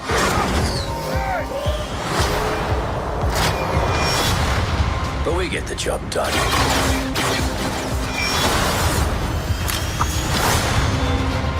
You're Clone Force 99. You know who we are. Hunter, Let's go. Echo, Hyperdrive's online. Tick, Prepping to jump. Ricker, Let's blow something up. Yeah! and Crosshair. Your move. We're all you need. I want Clone Force 99 found and wiped out. The galaxy's a dangerous place to be. We need to get out of here. What do you say, kid? You want to come with us? How can I help?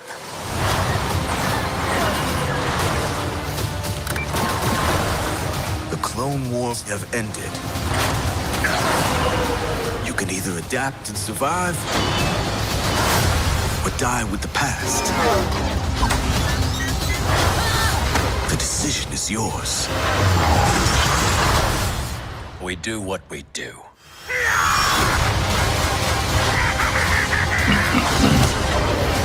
Strap in, kid.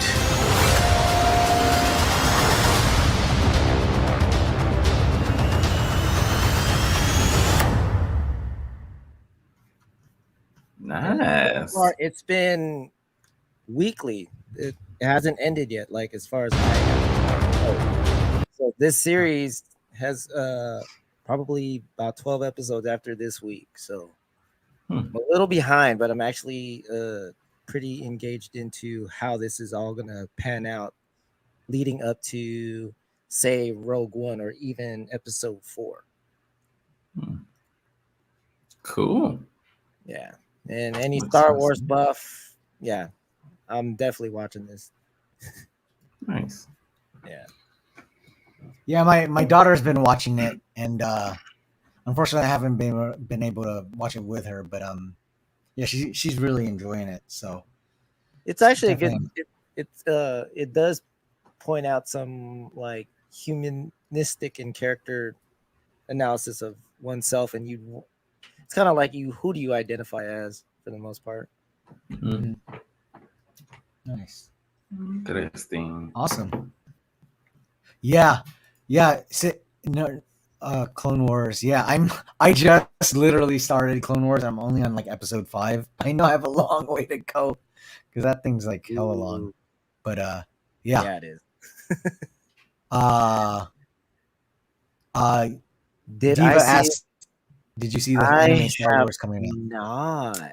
I think I should have posted that trailer, but I forgot to. I'm gonna have to YouTube that after the show. Yeah. All right. Well, I think that's it for our show. So everyone, please give JMix a follow. JMix, if you wanted to talk about the days you stream. Oh, sure. Once again, thank you guys. Always love here on Caesar Salad Productions. Current schedule for me is I stream on Mondays at 9:30 for the No Frills Ray Train, courtesy of DJ MLSF. Tuesdays I have my podcast called Keeping It Abstract. Basically, we talk about all nerd things ranging from comic books and MCU. And then on Thursdays is my open format DJ stream. Awesome. Yeah. So definitely, please give him a follow and follow him on his Insta. I put it there. His Mixcloud, his Twitch. Thank you so much for filling in on a short whim. Man. JMix, Yes, thank you. It's great having you on. It was great to hear your lovely story. Yes. Aside from our normal raunchiness, so we're a bunch of clapped it degens. up real quick. I know you're so classy, man. I can make that go all sorts of ways if I really wanted to, but that's more the realistic version of that story for the most part. Nice. That's what she said. Yes. Cool. So we are going to raid, since no one made a suggestion, we're going to raid Mira Mesa. That is the other half of DJ ABT. Yeah, she's been starting her DJ journey, so let's give her some love. Copy and paste this. There you go, raid out. Cool. Thank you so much, everyone. Thank you, Sick and Crazy, Diva929, Peanut Butter Queen. Although I'm not surprised you guys are still here. I'm sad I missed the rest of the show. I know. But you can watch the replay, and we're always here every week. Silver Screens, thank you so much. Nerdy Curious, I will hit you up. We should have you on. Absolutely. If you're interested, or if we scared you too much with our innuendo, just assume everything's innuendo. Tiffany Company, Stacktown represent. Thank you for tuning in, and 916, yes. Kaz and everyone else, thank you so much. Who else we got? Mel. Hey, go work out that peanut butter queen for them chocolate legs. All right, guys. So tune in, everyone, and watch Diva. Next week she's doing a body roll competition. Whoa! Yes. Body roll competition. That's gonna be pretty fun. Oh. Yeah, shout out to her. All right, guys, and we're out in 3, 2, 1. Sorry, I would tell more about it, but I was trying to do the shout out, but it didn't work. Okay, and out. Body roll contest, amazing. Let's make it happen. Let's watch it. Diva, we're tuning in. We're coming in strong. Okay, cool, and we are out. Yes, we are. Broadcast. Dang it. Let's look at that.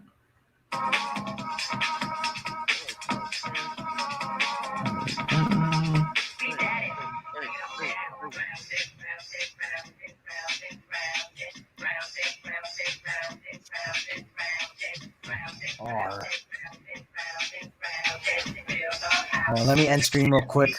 I just want to make sure we send everyone. I think a lot of people are on mobile. You know how that happens?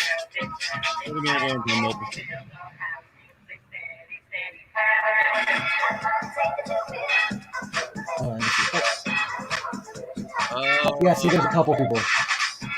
You see that? AVT's wife? Yeah. Yeah. I sent other people over. Okay, cool. Hi, Caesar Salad Productions. Thanks for the raid.